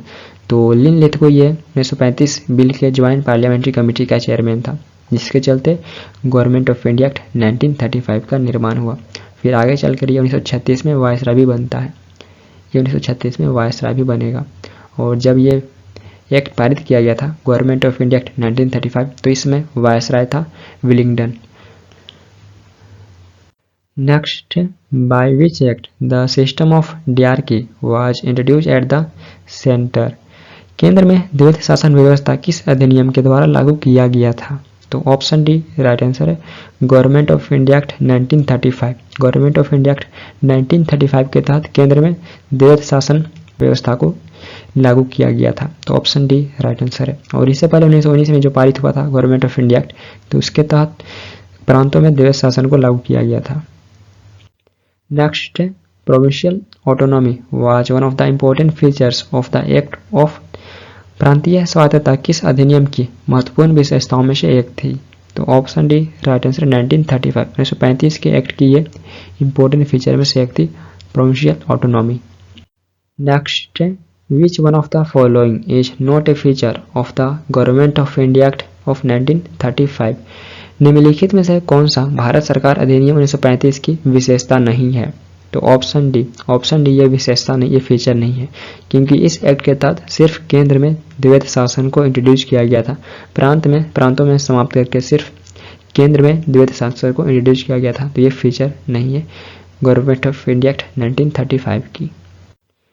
Next, which of the following acts was described by Jawaharlal Nehru as new charter of slavery? निम्नलिखित में से किस एक्ट को जवाहरलाल नेहरू द्वारा दास्ता के नए चार्टर के रूप में वर्णित किया गया था? तो ऑप्शन सी राइट आंसर है गवर्नमेंट ऑफ इंडिया एक्ट 1935। तो गवर्नमेंट ऑफ इंडिया एक्ट 1935 को जवाहरलाल नेहरू के द्वारा न्यू चार्टर ऑफ स्लेवरी के रूप में डिस्क्राइब किया गया था, तो ऑप्शन सी राइट आंसर है। Next, the province where the Indian National Congress could not get absolute majority during the general election of 1937 was? वह प्रांत जहां 1937 के जनरल इलेक्शन के दौरान कांग्रेस को पूर्ण बहुमत नहीं मिल सका था? तो option C right answer Assam. Assam में कांग्रेस को पूर्ण बहुमत नहीं मिल सका था। तो 1937 में 11 प्रांतों में चुनाव हुए थे। 1937 में 11 प्रांतों में चुनाव हुए थे, जिसमें से कांग्रेस को 5 प्रांतों में एब्सोल्यूट मेजोरिटी प्राप्त था। ये 5 प्रांत थे Bihar, Orissa, Madras, central Providence and United Providence. तो इन 5 प्रांतों में कांग्रेस को एब्सोल्यूट मेजोरिटी प्राप्त था। बॉम्बे में लगभग मेजोरिटी प्राप्त था, और 2 प्रांत असम और नॉर्थ वेस्ट फ्रंटियर प्रोविडेंस, तो इन 2 प्रांतों में कांग्रेस लार्जेस्ट सिंगल पार्टी थी। लार्जेस्ट सिंगल पार्टी इन 2 प्रांतों में कांग्रेस थी। और बाकी के 3 प्रांत हैं बंगाल, पंजाब एंड सिंध। तो इन 3 प्रांतों में कांग्रेस सत्ता में नहीं आई थी। इन 3 प्रांतों में कांग्रेस का सरकार नहीं बना था। तो इम्पोर्टेंट है 11 में से 8 प्रांतों में कांग्रेस का सरकार बना था। एक्सेप्शन 3 है, बंगाल, पंजाब एंड सिंध। तो इन 3 प्रांतों में कांग्रेस की गवर्नमेंट नहीं बनी थी 1937 के इलेक्शन में। Next, the two states which had non-Congress ministries in 1937 were 1937 में जिन 2 राज्यों में गैर कांग्रेसी मंत्रालय थे वे कौन से हैं? 2 प्रांत हैं। तो option B right answer Bengal and Punjab. तो ये 2 प्रांत बंगाल एंड पंजाब है जहाँ पे नॉन कांग्रेस मिनिस्ट्री थी। 1937 के इलेक्शन में नॉन कांग्रेस मिनिस्ट्रीज बनी थी इन 2 प्रांतों में। देन इसके अलावा एक सिंध भी था, तो सिंध भी ऑप्शन में देखने को मिल सकता है। Next, after the elections in 1937, the Congress ministers tendered their resignations because 1937 में चुनावों के बाद कांग्रेस मंत्रियों ने किसके कारण अपना इस्तीफा दे दिया था? तो यहाँ पे रीजन बताएं किस रीजन से कांग्रेस मिनिस्टर्स अपना रेजिग्नेशन दे दिए थे। तो ऑप्शन डी राइट आंसर है। The British government declared India a party to world war second without consulting them. तो ब्रिटिश गवर्नमेंट ने कांग्रेस से बिना कंसल्ट किए भारत को वर्ल्ड वॉर सेकेंड में एक पार्टी, एक पक्ष घोषित कर दिया था। तो इसी वजह से कांग्रेस मिनिस्टर्स रेजिग्नेशन दे दिए थे और ये रेजिग्नेशन 1939 में दिए हुए थे। Next, the Congress in Travancore launched a civil disobedience movement against the autocratic government of the Dewan of Travancore state who was. Travancore में कांग्रेस ने त्रावणकोर स्टेट के दीवान की निरंकुश सरकार के खिलाफ सविनय अवज्ञा आंदोलन शुरू किया, जो कौन थे? तो option D right answer C P Ramaswamy Aiyar. तो ये उसमें त्रावणकोर स्टेट के दीवान थे सीपी रामास्वामी अय्यर। तो ऑप्शन डी राइट आंसर है। Next, with which of the following newspapers was Jawaharlal Nehru associated. Jawaharlal Nehru निम्नलिखित में से किस समाचार पत्र से एसोसिएट थे? तो ऑप्शन डी राइट आंसर है नेशनल हेराल्ड। ये नेशनल हेराल्ड से संबंधित है। तो इस न्यूज़पेपर की स्थापना 1938 में लखनऊ में किए हुए थे। तो ऑप्शन डी राइट आंसर है। Next, when National Planning Committee set up under the chairmanship of Jawaharlal Nehru, who was the president of the Indian National Congress। जब जवाहरलाल नेहरू की अध्यक्षता में नेशनल प्लानिंग कमेटी की स्थापना की गई तो कांग्रेस के प्रेसिडेंट कौन थे? तो यहाँ पे आपको बताना है जब नेशनल प्लानिंग कमेटी की स्थापना की गई थी जवाहरलाल नेहरू की अध्यक्षता में, तो उस समय कांग्रेस के प्रेसिडेंट कौन थे? तो option D right answer Subhash Chandra Bose. तो उस समय कांग्रेस के प्रेसिडेंट सुभाष चंद्र बोस जी थे। तो नेशनल प्लानिंग कमेटी की स्थापना 1938 में हरिपुरा सेशन में की गई थी और उसमें कांग्रेस के प्रेसिडेंट सुभाष चंद्र बोस जी थे। तो ऑप्शन डी राइट आंसर है। Next, the 1938 Haripura Congress session is considered a landmark because 1938 के हरिपुरा कांग्रेस सेशन को ऐतिहासिक क्यों माना जाता है? तो ऑप्शन बी राइट आंसर है। प्लानिंग कमीशन की आइडिया का इंट्रोडक्शन हुआ था। तो 1938 के कांग्रेस के हरिपुरा सेशन में प्लानिंग कमीशन की आइडिया का इंट्रोडक्शन हुआ था, इसलिए इसे हिस्टोरिक एक लैंडमार्क माना जाता है। तो ऑप्शन बी राइट आंसर है। Next, was defeated by Subhas Chandra Bose during his re-election as president of the Indian national Congress at the Tripuri session in 1939। 1939 में त्रिपुरी सेशन में कांग्रेस के प्रेसिडेंट के रूप में फिर से चुने जाने के दौरान सुभाष चंद्र बोस ने किसे हराया था? तो option B right answer Pattabhi Siddaramaiah. तो ये 1939 में री इलेक्शन के दौरान पट्टाभी सिद्धारमैया को डिफीट किए थे। तो ऑप्शन बी राइट आंसर है। Next, who was nominated as president of the Indian national Congress after the resignation of Subhas Chandra Bose. Subhas Chandra Bose के इस्तीफा के बाद कांग्रेस का अध्यक्ष किसे नॉमिनेट किया गया था? तो option A right answer Rajendra Prasad. Rajendra Prasad ji को नॉमिनेट किया गया था। तो सुभाष चंद्र बोस और महात्मा गांधी देन कांग्रेस के कुछ और लीडर के साथ में मतभेद था, तो इसी के चलते ये रिजाइन दे दिए थे। फिर बाद में राजेंद्र प्रसाद जी को नॉमिनेट किया जाता है। तो ऑप्शन ए राइट आंसर है। Next, the whole dispute between Subhash Chandra Bose and right wing after the Tripuri session of Congress centred around the question of. Congress के त्रिपुरी सेशन के बाद सुभाष चंद्र बोस और राइट विंग के बीच पूरा विवाद किसके प्रश्न पर केंद्रित था? तो ऑप्शन बी राइट आंसर है एटीट्यूड टुवर्ड्स सेंट्रल गवर्नमेंट। तो ऑप्शन बी राइट आंसर है। Next, which party was founded bye Subhas Chandra Bose in 1939 after he broke away from the Congress. 1939 में कांग्रेस से अलग होने के बाद सुभाष चंद्र बोस जी ने किस पार्टी की स्थापना की थी? तो ऑप्शन डी राइट आंसर है फॉरवर्ड ब्लॉक। तो ये फॉरवर्ड ब्लॉक नामक पार्टी की स्थापना किए हुए थे कांग्रेस से अलग होने के बाद। तो ऑप्शन डी राइट आंसर है। Next, who was the first person to observe individual Satyagraha. Individual Satyagraha करने वाले प्रथम व्यक्ति कौन थे? तो ऑप्शन ए राइट आंसर है विनोबा भावे। तो ये विनोबा भावे थे जो पहली बार इंडिविजुअल सत्याग्रह को ऑब्जर्व किए थे। तो ऑप्शन ए राइट आंसर है। Next, from where did Acharya Vinoba Bhave started the individual सत्याग्रह इन 1940। 1940 में आचार्य विनोबा भावे ने इंडिविजुअल सत्याग्रह कहाँ से प्रारंभ किया था? तो ऑप्शन सी राइट आंसर है पवनार महाराष्ट्र। पवनार महाराष्ट्र से यह प्रारंभ किए हुए थे इंडिविजुअल सत्याग्रह। तो ऑप्शन सी राइट आंसर है। Next, who was chosen as the second satyagrahi of the individual Satyagraha after Vinoba Bhave. Vinoba भावे के बाद इंडिविजुअल सत्याग्रह के दूसरे सत्याग्रही के रूप में किसे चुना गया था? तो ऑप्शन डी राइट आंसर है जवाहरलाल नेहरू। जवाहरलाल नेहरू को सेकेंड सत्याग्रही के रूप में चुना गया था। तो इन्हें जेल होने के बाद जवाहरलाल नेहरू को सेकेंड सत्याग्रही के रूप में चुना गया था। तो ऑप्शन डी राइट आंसर है। Next, in which year the demand for separate Pakistan was राइज्ड bye Muslim league. किस वर्ष मुस्लिम लीग द्वारा अलग पाकिस्तान की मांग उठाई गई थी? तो ऑप्शन बी राइट आंसर है 1940। 1940 में मुस्लिम लीग के द्वारा एक सेपरेट पाकिस्तान की मांग उठाई गई थी। और यह मुस्लिम लीग के 1940 में लाहौर सेशन था। तो पूछे गए किस सेशन में उठाई गई थी? तो मुस्लिम लीग के लाहौर सेशन में 1940 में एक अलग देश, एक अलग पाकिस्तान की मांग उठाई गई थी। तो ऑप्शन बी राइट आंसर है। Next, quit India movement was launched by Mahatma Gandhi in. Mahatma Gandhi द्वारा भारत छोड़ो आंदोलन कब शुरू किया गया था? तो ऑप्शन सी राइट आंसर है 1942। 1942 में महात्मा गांधी जी के द्वारा क्विट इंडिया मूवमेंट को लॉन्च किया गया था। तो ये 8 अगस्त 1942 को लॉन्च किए थे और इस मूवमेंट को अगस्त मूवमेंट के नाम से भी जाना जाता है। क्विट इंडिया मूवमेंट को अगस्त मूवमेंट के नाम से भी जाना जाता है। Next, in which movement did Mahatma Gandhi gave the slogan do or die. महात्मा गांधी ने किस आंदोलन में करो या मरो का नारा दिया था? तो ऑप्शन बी राइट आंसर है quit India movement. Mahatma Gandhi quit India movement में डू और डाई का स्लोगन दिए थे। तो ऑप्शन बी राइट आंसर है। पूछे गए डू और डाई किस मूवमेंट से रिलेटेड है? तो क्विट इंडिया मूवमेंट से रिलेटेड है do or die slogan. Next, during the freedom struggle Aruna Asaf Ali was a major woman organiser of underground activities in. Freedom struggle के दौरान अरुणा आशरफ अली किस मूवमेंट में भूमिगत गतिविधियों की एक प्रमुख महिला आयोजक थी? तो ऑप्शन सी राइट आंसर है quit India movement. Aruna Asaf Ali quit India movement में अंडरग्राउंड एक्टिविटीज की एक मेजर वुमन ऑर्गेनाइजर थी। तो ऑप्शन सी राइट आंसर है।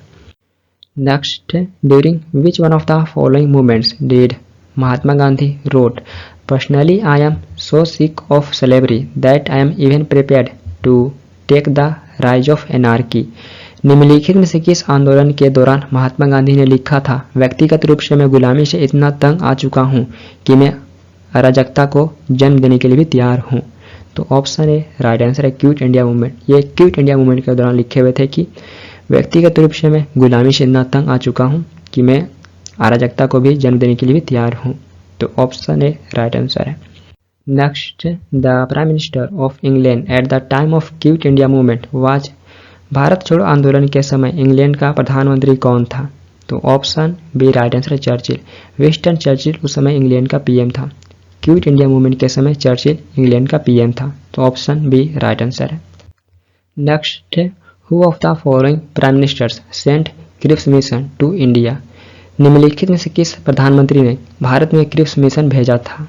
तो ऑप्शन डी राइट आंसर है Winston Churchill. Winston Churchill Cripps mission को भारत में भेजा था। तो ऑप्शन डी राइट आंसर है। Next, Cripps mission visited India at the time of which viceroy. Cripps mission किस वायसराय के समय भारत आया था? तो ऑप्शन सी राइट आंसर है लॉर्ड लिनलिथगो। लिनलिथगो के समय क्रिप्स मिशन भारत आया था। और ईयर भी पूछेंगे कब आया था? 1942। 1942 में क्रिप्स मिशन भारत विजिट किया था और वायसराय उसमें लॉर्ड लिनलिथगो था। Next, who described the Cripps proposals as a post dated cheque on a failing bank.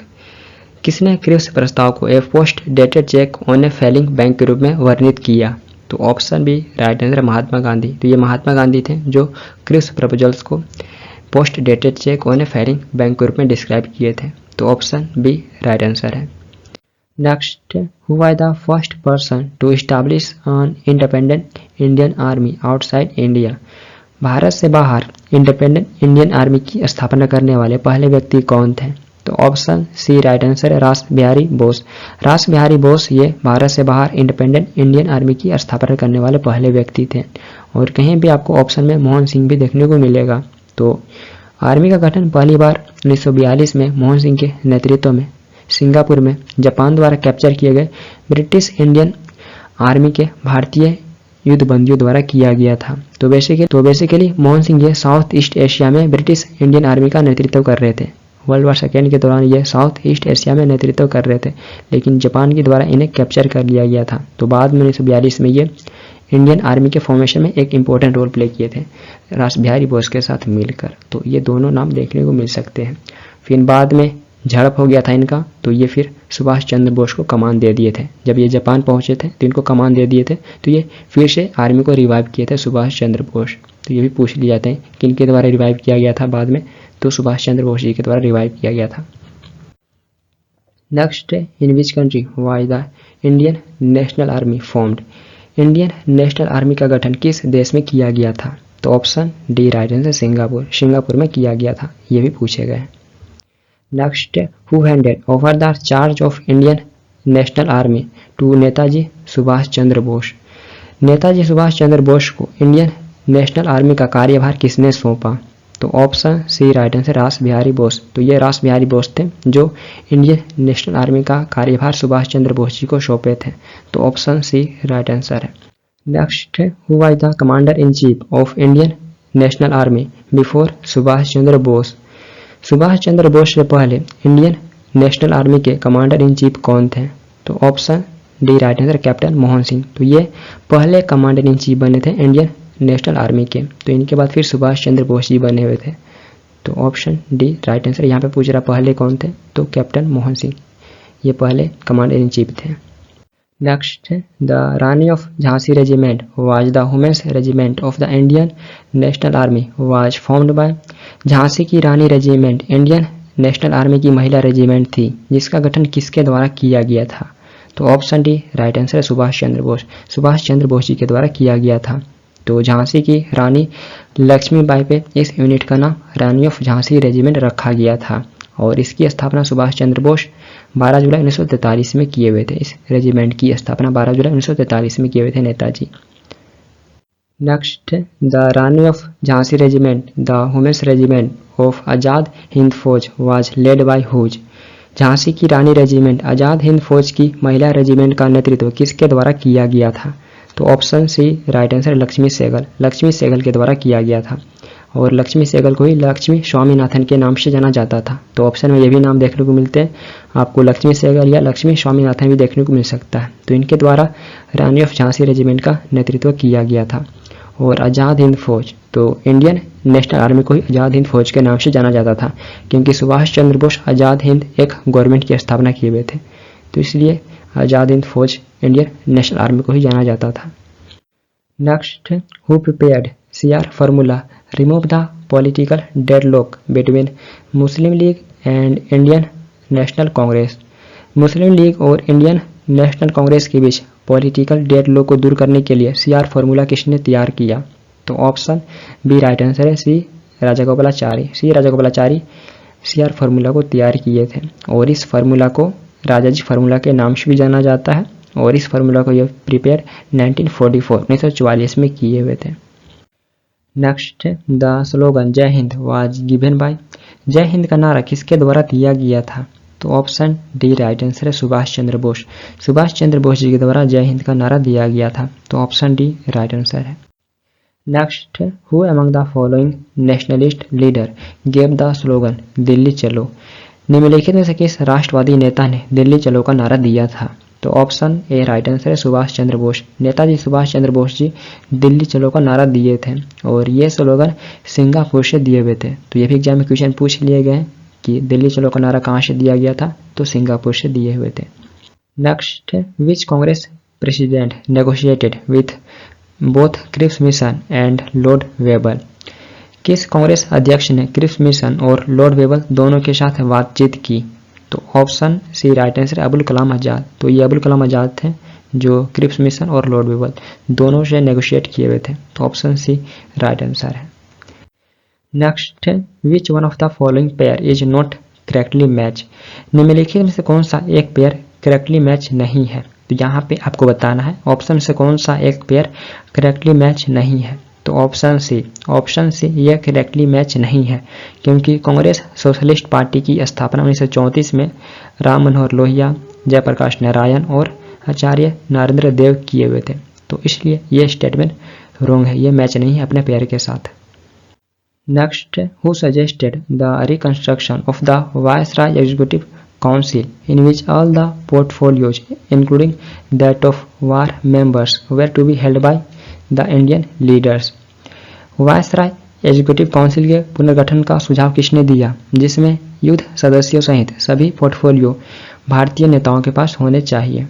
तो ऑप्शन सी राइट आंसर है, शिमला कॉन्फ्रेंस। तो ये शिमला कॉन्फ्रेंस के द्वारा सजेस्ट किया गया था। तो ऑप्शन सी राइट आंसर है। नेक्स्ट है, the famous Indian national army trials took place at the red fort Delhi in. Famous Indian national army trial किस वर्ष लाल किले दिल्ली में हुआ था? तो ऑप्शन है राइट आंसर 1945 1945 में हुआ था। तो सेकेंड वर्ल्ड वॉर के दौरान 1945 से 46 के बीच कई अधिकारियों पर कोर्ट मार्शल द्वारा मुकदमा चलाया गया था और इस ट्रायल को रेड फोर्ट ट्रायल के नाम से भी जाना जाता है। Next, who among the following national leaders not up to defend the case dealing with the trial of the soldiers of the Indian National Army in 1945। निम्नलिखित राष्ट्रीय नेताओं में से किसने 1945 में इंडियन नेशनल आर्मी के सैनिकों के मुकदमे से संबंधित मामले का बचाव करने का विकल्प नहीं चुना? तो ऑप्शन सी राइट आंसर है, सी राजागोपालाचारी। तो ये श्री राजागोपालाचारी थे जो विकल्प को नहीं चुने हुए थे। तो इंडियन नेशनल आर्मी के सोल्जर्स के डिफेंस के लिए एक कमेटी की स्थापना की गई थी कांग्रेस वर्किंग कमेटी के द्वारा, और इसके डिफेंस लॉयर थे जवाहरलाल नेहरू, भुल्लाभाई देसाई, आशफ अली, तेज बहादुर सप्रू, कैलाश नाथ काटजू एंड अदर्स। तो ये डिफेंस लॉयर थे। तो ऑप्शन सी राइट आंसर है, सी राजागोपालाचारी ये डिफेंस लॉयर नहीं थे इंडियन नेशनल आर्मी के सोल्जर्स के।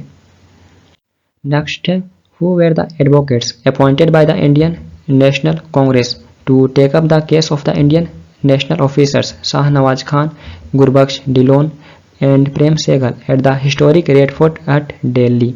तो यहाँ पे आपको बताना है दिल्ली के हिस्टोरिक रेड फोर्ट में इंडियन नेशनल आर्मी के ऑफिसर शाहनवाज खान, गुरबख्श डिलोन और प्रेम सेगल के मामलों को उठाने के लिए कांग्रेस द्वारा नियुक्त किए गए वकील कौन थे? तो ऑप्शन बी राइट आंसर है, भुल्लाभाई देसाई, तेज बहादुर सप्रू एंड जवाहरलाल नेहरू। तो ये कांग्रेस द्वारा नियुक्त किए गए वकील थे। तो ऑप्शन बी राइट आंसर, ये भी क्वेश्चन पूछे गए एग्जाम में। नेक्स्ट है, when did cabinet mission arrived in India? Cabinet mission Bharat में कब आया? तो ऑप्शन ए राइट आंसर है 1946 1946 में कैबिनेट मिशन भारत में आया था। तो ऑप्शन ए राइट आंसर है 1946। Next, cabinet mission was presided over bye. Cabinet mission की अध्यक्षता किसके द्वारा की गई थी? तो ऑप्शन डी राइट आंसर है, पैथिक लॉरेंस। पैथिक लॉरेंस के द्वारा कैबिनेट मिशन की अध्यक्षता की गई थी 1946 में। तो ऑप्शन डी राइट आंसर है। Next, who among the following was not a member of the cabinet mission?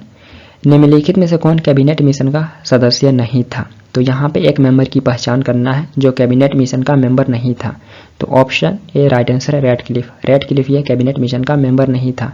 तो कैबिनेट मिशन की अध्यक्षता पैथिक लॉरेंस के द्वारा की गई थी और कैबिनेट मिशन संवैधानिक सुधारों के सिफारिश के 1946 में भारत में भेजा गया 3 ब्रिटिश कैबिनेट मेंबर्स का एक ग्रुप था, जिसमें अदर मेंबर थे स्टेफोर्ड क्रिप्स और एवी अलेक्जेंडर। तो ये अदर मेंबर थे।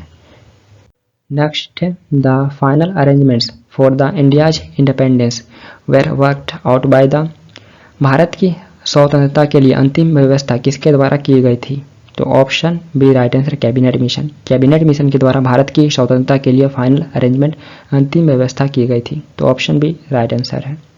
Next, the last opportunity to avoid the partition of India was lost with the rejection of.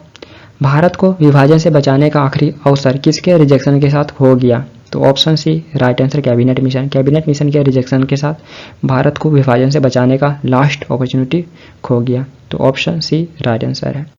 Next, who headed the interim government formed in the year 1946? 1946 में गठित अंतरिम cabinet का नेतृत्व किसने किया?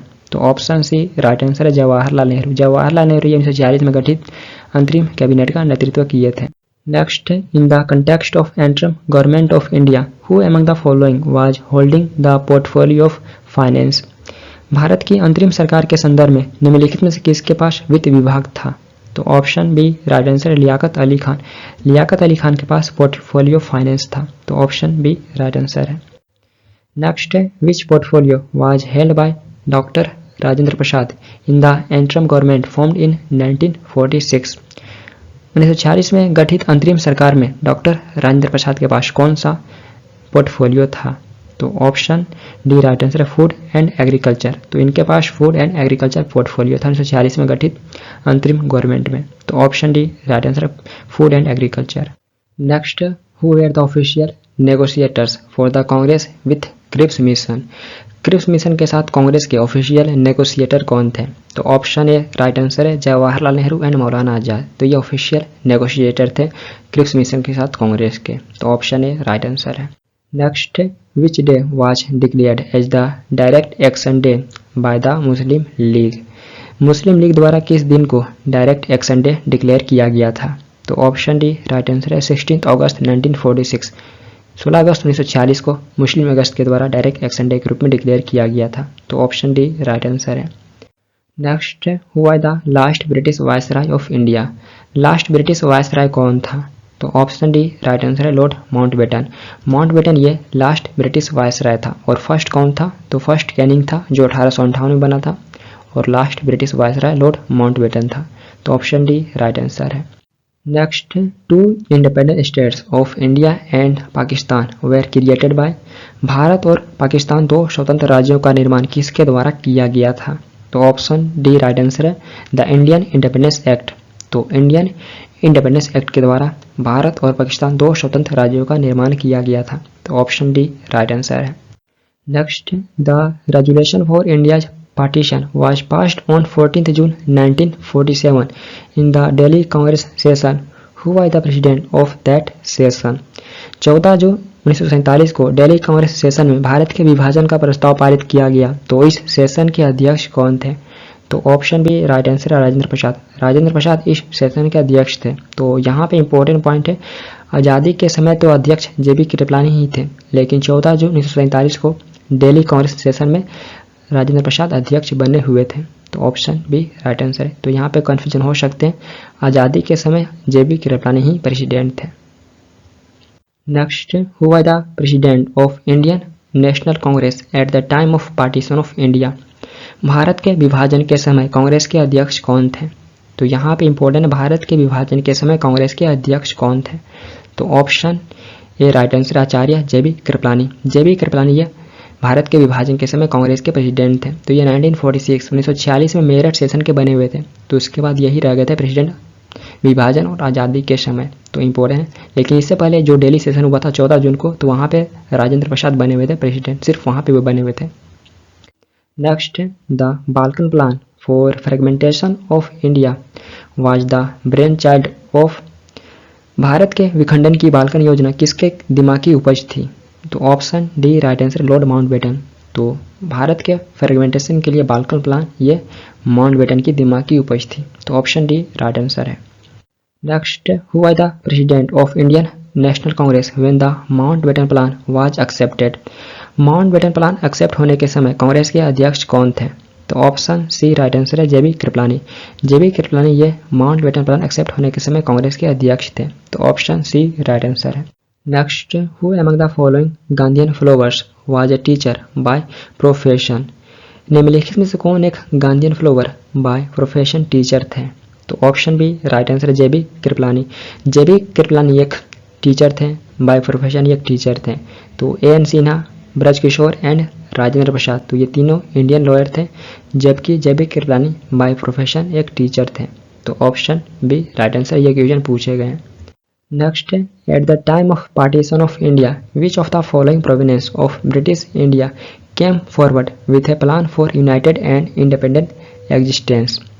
भारत के विभाजन के समय ब्रिटिश इंडिया का निम्नलिखित में से कौन सा प्रांत संयुक्त और स्वतंत्र अस्तित्व की योजना के साथ आगे आया? तो option D right answer Punjab. तो ये पंजाब था, ऑप्शन डी राइट आंसर है। Next, at the time of transfer of power one of the following state possessed a well developed Congress party organisation which was? Power transfer के समय निम्नलिखित में से किस राज्य के पास एक सुविकसित कांग्रेस पार्टी संगठन था? तो option B right answer Mysore. तो मैसूर के पास एक सुविकसित एक well develop Congress party organisation था पावर ट्रांसफर के समय। तो ऑप्शन बी राइट आंसर है। नेक्स्ट है India attend dominion status on. भारत को डोमिनियन स्टेट्स कब प्राप्त हुआ? तो ऑप्शन बी राइट आंसर है 15 अगस्त 1947। 15 अगस्त 1947 को भारत को डोमिनियन स्टेट्स प्राप्त हुआ। तो ऑप्शन बी राइट। नेक्स्ट हुआ the first governor general of independent India. स्वतंत्र भारत का पहला गवर्नर जनरल कौन था? तो ऑप्शन डी राइट आंसर है लॉर्ड माउंटबेटन। माउंटबेटन को ही स्वतंत्र भारत का पहला गवर्नर जनरल बनाया गया था। तो ये लास्ट वायसराय था ब्रिटिश इंडिया का, लेकिन आज़ादी के बाद इसे ही गवर्नर जनरल बना दिया गया था। तो ये आज़ादी का पहला गवर्नर जनरल था। देन इसके बाद सी राजागोपालाचारी बने हुए थे। तो ये पहले और अंतिम भारतीय थे जो गवर्नर जनरल बने थे, क्योंकि फिर बाद में गवर्नर जनरल के पोस्ट को ही अबॉलिश कर दिया गया था। तो ये अंतिम भारतीय और पहले भारतीय थे C Rajagopalachari. Next when Lord Mountbatten became the first governor general of India, who among the following became the governor general for Pakistan. जब माउंटबेटन भारत का पहला गवर्नर जनरल बना तो निम्नलिखित में से कौन पाकिस्तान का गवर्नर जनरल बना था? तो ऑप्शन डी राइट आंसर है मोहम्मद अली जिन्ना। तो मोहम्मद अली जिन्ना यह पाकिस्तान का गवर्नर जनरल बना था। Next Jammu and Kashmir became an integral part of India on. Jammu and Kashmir कब भारत का एक इंटीग्रल पार्ट बना था? तो ऑप्शन ए राइट आंसर है 26 अक्टूबर 1947। 26 अक्टूबर 1947 को जम्मू एंड कश्मीर भारत का इंटीग्रल पार्ट बना था। तो ऑप्शन ए राइट आंसर है। Next 26 October 1947 is an important date in the Indian history because of. 26 October 1947 Indian history में एक इम्पोर्टेंट डेट है, किस लिए? तो ऑप्शन डी राइट आंसर है इंस्ट्रूमेंट ऑफ एक्सेशन पे महाराजा हरि सिंह के द्वारा साइन किया गया था। तो ये जम्मू एंड कश्मीर के किंग थे, तो इनके द्वारा 26 अक्टूबर 1947 को इंस्ट्रूमेंट ऑफ एक्सेशन पे साइन किया गया था। तो इसलिए ये इंडियन हिस्ट्री में एक इम्पोर्टेंट डेट है। नेक्स्ट है the first and last Indian to hold office as governor general of independent India was. स्वतंत्र भारत के गवर्नर जनरल के रूप में ऑफिस होल्ड करने वाले पहले और अंतिम भारतीय कौन थे? तो ऑप्शन डी राइट आंसर है सी राजागोपालाचारी। सी राजागोपालाचारी ये पहले और अंतिम भारतीय थे गवर्नर जनरल के रूप में ऑफिस होल्ड करने वाले। तो ऑप्शन डी राइट आंसर है। Next who among the following suggested winding up of the Indian national Congress after India attend freedom. निम्नलिखित में से किसने भारत को फ्रीडम अटेंड करने के बाद कांग्रेस के समापन का सुझाव दिया? तो ऑप्शन डी राइट आंसर है महात्मा गांधी। तो ये महात्मा गांधी थे जो भारत को फ्रीडम अटेंड करने के बाद कांग्रेस के समापन का सुझाव दिए थे। तो ऑप्शन डी राइट आंसर है। Next who was called the iron man of India. Iron man of India के नाम से किसे जाना जाता है? तो ऑप्शन सी राइट आंसर है सरदार वल्लभ भाई पटेल। सरदार वल्लभ भाई पटेल जी को आयरन मैन ऑफ इंडिया के नाम से जाना जाता है। देन इसके अलावा इन्हें यूनिफायर ऑफ इंडिया और बिस्मार्क ऑफ इंडिया के नाम से भी जाना जाता है। और ऐसे में इन पे एक सेपरेट लेक्चर कवर कर चुका हूँ, तो देख सकते हैं, वहाँ से भी आपको बहुत सारे इंपॉर्टेंट क्वेश्चन देखने को मिलेंगे। Next who addressed Gandhi ji as one man boundary force. Gandhi ji को वन मैन बाउंड्री फोर्स के रूप में किसने संबोधित किया था? तो option A right answer Mountbatten. तो ये माउंटबेटन था जिसने गांधी जी को वन मैन बाउंड्री फोर्स के रूप में एड्रेस किया था। तो ऑप्शन ए राइट आंसर है। Next who was the prime minister of Britain eight the time of independence of India. Bharat की आज़ादी के समय ब्रिटेन का प्रधानमंत्री कौन था? तो ऑप्शन बी राइट आंसर है क्लेमेंट एटली। क्लेमेंट एटली ये भारत की आज़ादी के समय ब्रिटेन का प्राइम मिनिस्टर था। तो ये ब्रिटेन के प्राइम मिनिस्टर के रूप में 1945 से 1951 तक सर्व किया था। तो ऑप्शन बी राइट आंसर है। Next Mahatma Gandhi consider khadi as symbol of. Mahatma Gandhi khadi को किसका प्रतीक मानते थे? तो ऑप्शन डी राइट आंसर है इकोनॉमिक इंडिपेंडेंस। महात्मा गांधी खादी को इकोनॉमिक इंडिपेंडेंस का सिंबल मानते थे। तो ऑप्शन सी राइट आंसर है। Next which one of the following was favoured by Nehru but not favoured by Gandhi ji. निम्नलिखित में से नेहरू किसके फेवर में थे बट गांधी जी फेवर में नहीं थे? तो ऑप्शन डी राइट आंसर है हैवी इंडस्ट्रियलाइजेशन। तो नेहरू हैवी इंडस्ट्रियलाइजेशन के फेवर में थे but Gandhi ji heavy industrialisation के फेवर में नहीं थे। तो ऑप्शन डी राइट आंसर है। Next Mahatma Gandhi was associated by. Mahatma Gandhi की हत्या किसके द्वारा की गई थी?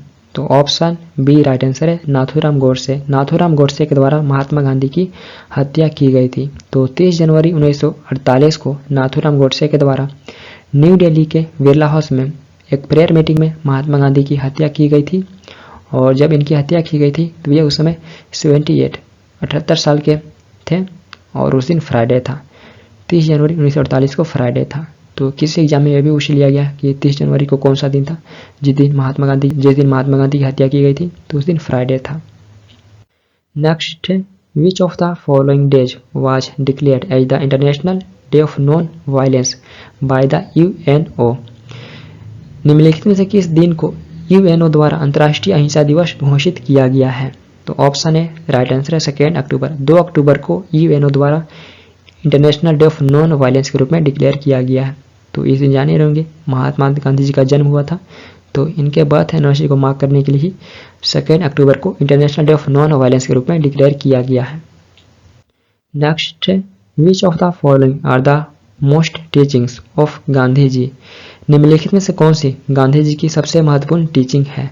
तो ऑप्शन सी राइट आंसर है ट्रूथ एंड नॉन वायलेंस। तो महात्मा गांधी जी की important teaching truth and non violence है। तो ऑप्शन सी राइट आंसर है।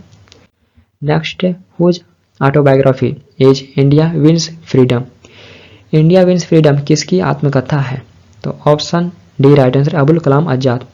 इंडिया विंस फ्रीडम ये अबुल कलाम आजाद की ऑटोबायोग्राफी है। तो ऑप्शन डी राइट आंसर है। Next, the book unto this last which influenced Gandhi was authored by. Gandhi ji को प्रभावित करने वाली पुस्तक अनटू दिस लास्ट किसके द्वारा लिखी गई थी? तो ऑप्शन सी राइट आंसर है John Ruskin. Unto this last John Ruskin द्वारा लिखी गई थी। तो इस पुस्तक से गांधी जी इन्फ्लुएंस थे। तो ऑप्शन सी राइट आंसर ये ऑथर थे। Next, which one of the following writings is not related to Mahatma Gandhi. निम्नलिखित में से कौन सी राइटिंग महात्मा गांधी से संबंधित नहीं है? तो ऑप्शन सी राइट आंसर है the Holi family. The Holi family ये महात्मा गांधी से संबंधित नहीं है। तो हरिजन, हिंद स्वराज और माई एक्सपेरिमेंट्स विथ ट्रूथ, तो ये तीनों के ऑथर महात्मा गांधी थे।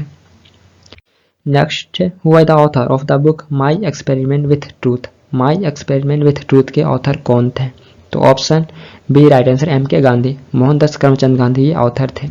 तो ये पुस्तक इनकी ऑटोबायोग्राफी, ये इनकी आत्मकथा थी, जिसे ये ओरिजिनली गुजराती लैंग्वेज में लिखे थे, लेकिन बाद में इंग्लिश लैंग्वेज में महादेव देसाई के द्वारा ट्रांसलेट किया गया था। और ये इनके सेक्रेटरी थे। महादेव देसाई ये इनके सेक्रेटरी थे। Next, who declared as his ultimate aim the wiping of every tear from every eye. किसने अपना अंतिम लक्ष्य घोषित किया हर आंख से हर आंसू पोंछना? तो ऑप्शन सी राइट आंसर है जवाहरलाल नेहरू। तो ये जवाहरलाल नेहरू डिक्लेयर किए हुए थे अपना अंतिम लक्ष्य हर आंख से हर आंसू को पोंछना। तो ऑप्शन सी राइट आंसर है। Next, who developed the idea that means justify the ends. यह विचार किसने डेवलप किया कि साधन साध्य को उचित ठहराते हैं? तो ऑप्शन बी राइट आंसर है महात्मा गांधी। तो ये महात्मा गांधी जी के द्वारा आइडिया डेवलप किया गया था साधन साध्य को उचित ठहराते हैं। तो ऑप्शन बी राइट आंसर है। Next, who called Gandhi ji half naked फकीर। गांधी जी को अर्धनग्न फकीर किसने कहा था? तो ऑप्शन डी राइट आंसर है विंस्टन चर्चिल। तो ये विंस्टन चर्चिल था जिसने गांधी जी को हाफ नेकेड फकीर अर्धनग्न फकीर कहा था। तो ऑप्शन डी राइट आंसर है। Next, Gandhi's movement of boycotting the foreign goods aimed at. Gandhi ji के विदेशी वस्तुओं के बहिष्कार के आंदोलन का उद्देश्य किसको बढ़ावा देना था? तो ऑप्शन सी राइट आंसर है प्रमोशन ऑफ कॉटेज इंडस्ट्री। तो गांधी जी के विदेशी वस्तुओं के बहिष्कार का उद्देश्य कुटीर उद्योग को बढ़ावा देना था। तो ऑप्शन सी राइट आंसर है। Next, who among the following wrote the book A nation in the making. निम्नलिखित में से किसने ए नेशन इन द मेकिंग पुस्तक लिखी? तो ऑप्शन डी राइट आंसर है सुरेंद्र नाथ बनर्जी। तो ये सुरेंद्र नाथ बनर्जी थे जो a nation in the making पुस्तक लिखे हुए थे, और ये जान ही रहेंगे इंडियन एसोसिएशन के फाउंडर मेंबर में से एक थे। Next, who among the following was regarded by Mahatma Gandhi as his political guru. निम्नलिखित में से किसे महात्मा गांधी अपना राजनीतिक गुरु मानते थे? तो option D right answer Gopal Krishna Gokhale. तो ये अपना राजनीतिक गुरु गोपाल कृष्ण गोखले को मानते थे। और यहीं पे पूछे जाएंगे स्पिरिचुअल गुरु, तो उस कंडीशन में आंसर होगा श्रीमद रामचंद्र। तो ये अपना स्पिरिचुअल गुरु श्रीमद रामचंद्र को मानते थे। Next, who is known as Loknayak, Loknayak के नाम से किसे जाना जाता है? तो ऑप्शन ए राइट आंसर है जयप्रकाश नारायण। जयप्रकाश नारायण जी को लोकनायक के नाम से जाना जाता है। देन ऑप्शन में और भी नाम है तो उनके बारे में भी हम जान लेते हैं। सुभाष चंद्र बोस, तो सुभाष चंद्र बोस जी को नेताजी के नाम से जानते हैं। बाल गंगाधर तिलक, तो तिलक जी को लोकमान्य के नाम से जाना जाता है। और लाल बहादुर शास्त्री, तो शास्त्री जी को मैन ऑफ पीस के नाम से जाना जाता है। नेक्स्ट है, with which of the following movements was Gandhi ji not associated, निम्नलिखित में से किस मूवमेंट के साथ गांधी जी संबंधित नहीं थे? तो यहाँ पे आप बताना ये किस मूवमेंट से संबंधित नहीं थे। तो ऑप्शन बी राइट आंसर है स्वदेशी मूवमेंट। तो स्वदेशी मूवमेंट ये 1905 में हुआ था पार्टीशन ऑफ बंगाल के बाद। तो गांधी जी स्वदेशी मूवमेंट से संबंधित नहीं थे। तो ऑप्शन बी राइट आंसर है। Next, who is the author of the autobiography the Indian struggle, the Indian struggle autobiography के ऑथर कौन हैं? तो option D right answer Subhash Chandra Bose. तो Subhash Chandra Bose ji the Indian struggle autobiography के ऑथर हैं। तो ये इनकी आत्मकथा पुस्तक है। Next, in which of the following years did Japan attack India resulting in the battle of Imphal, निम्नलिखित में से किस वर्ष जापान ने भारत पर आक्रमण किया जिसके परिणाम स्वरूप इम्फाल का बैटल हुआ था? तो ऑप्शन सी राइट आंसर है 1944। तो जापान भारत पे 1944 में अटैक किया था जिसके परिणाम स्वरूप बैटल ऑफ इम्फाल हुआ था। तो ऑप्शन सी राइट आंसर है। तो फ्रेंड्स, इस वीडियो में हम गांधीयन एरा से related 200 plus important question cover किए। तो उम्मीद है ये वीडियो आप सभी के लिए इंपॉर्टेंट रहा होगा।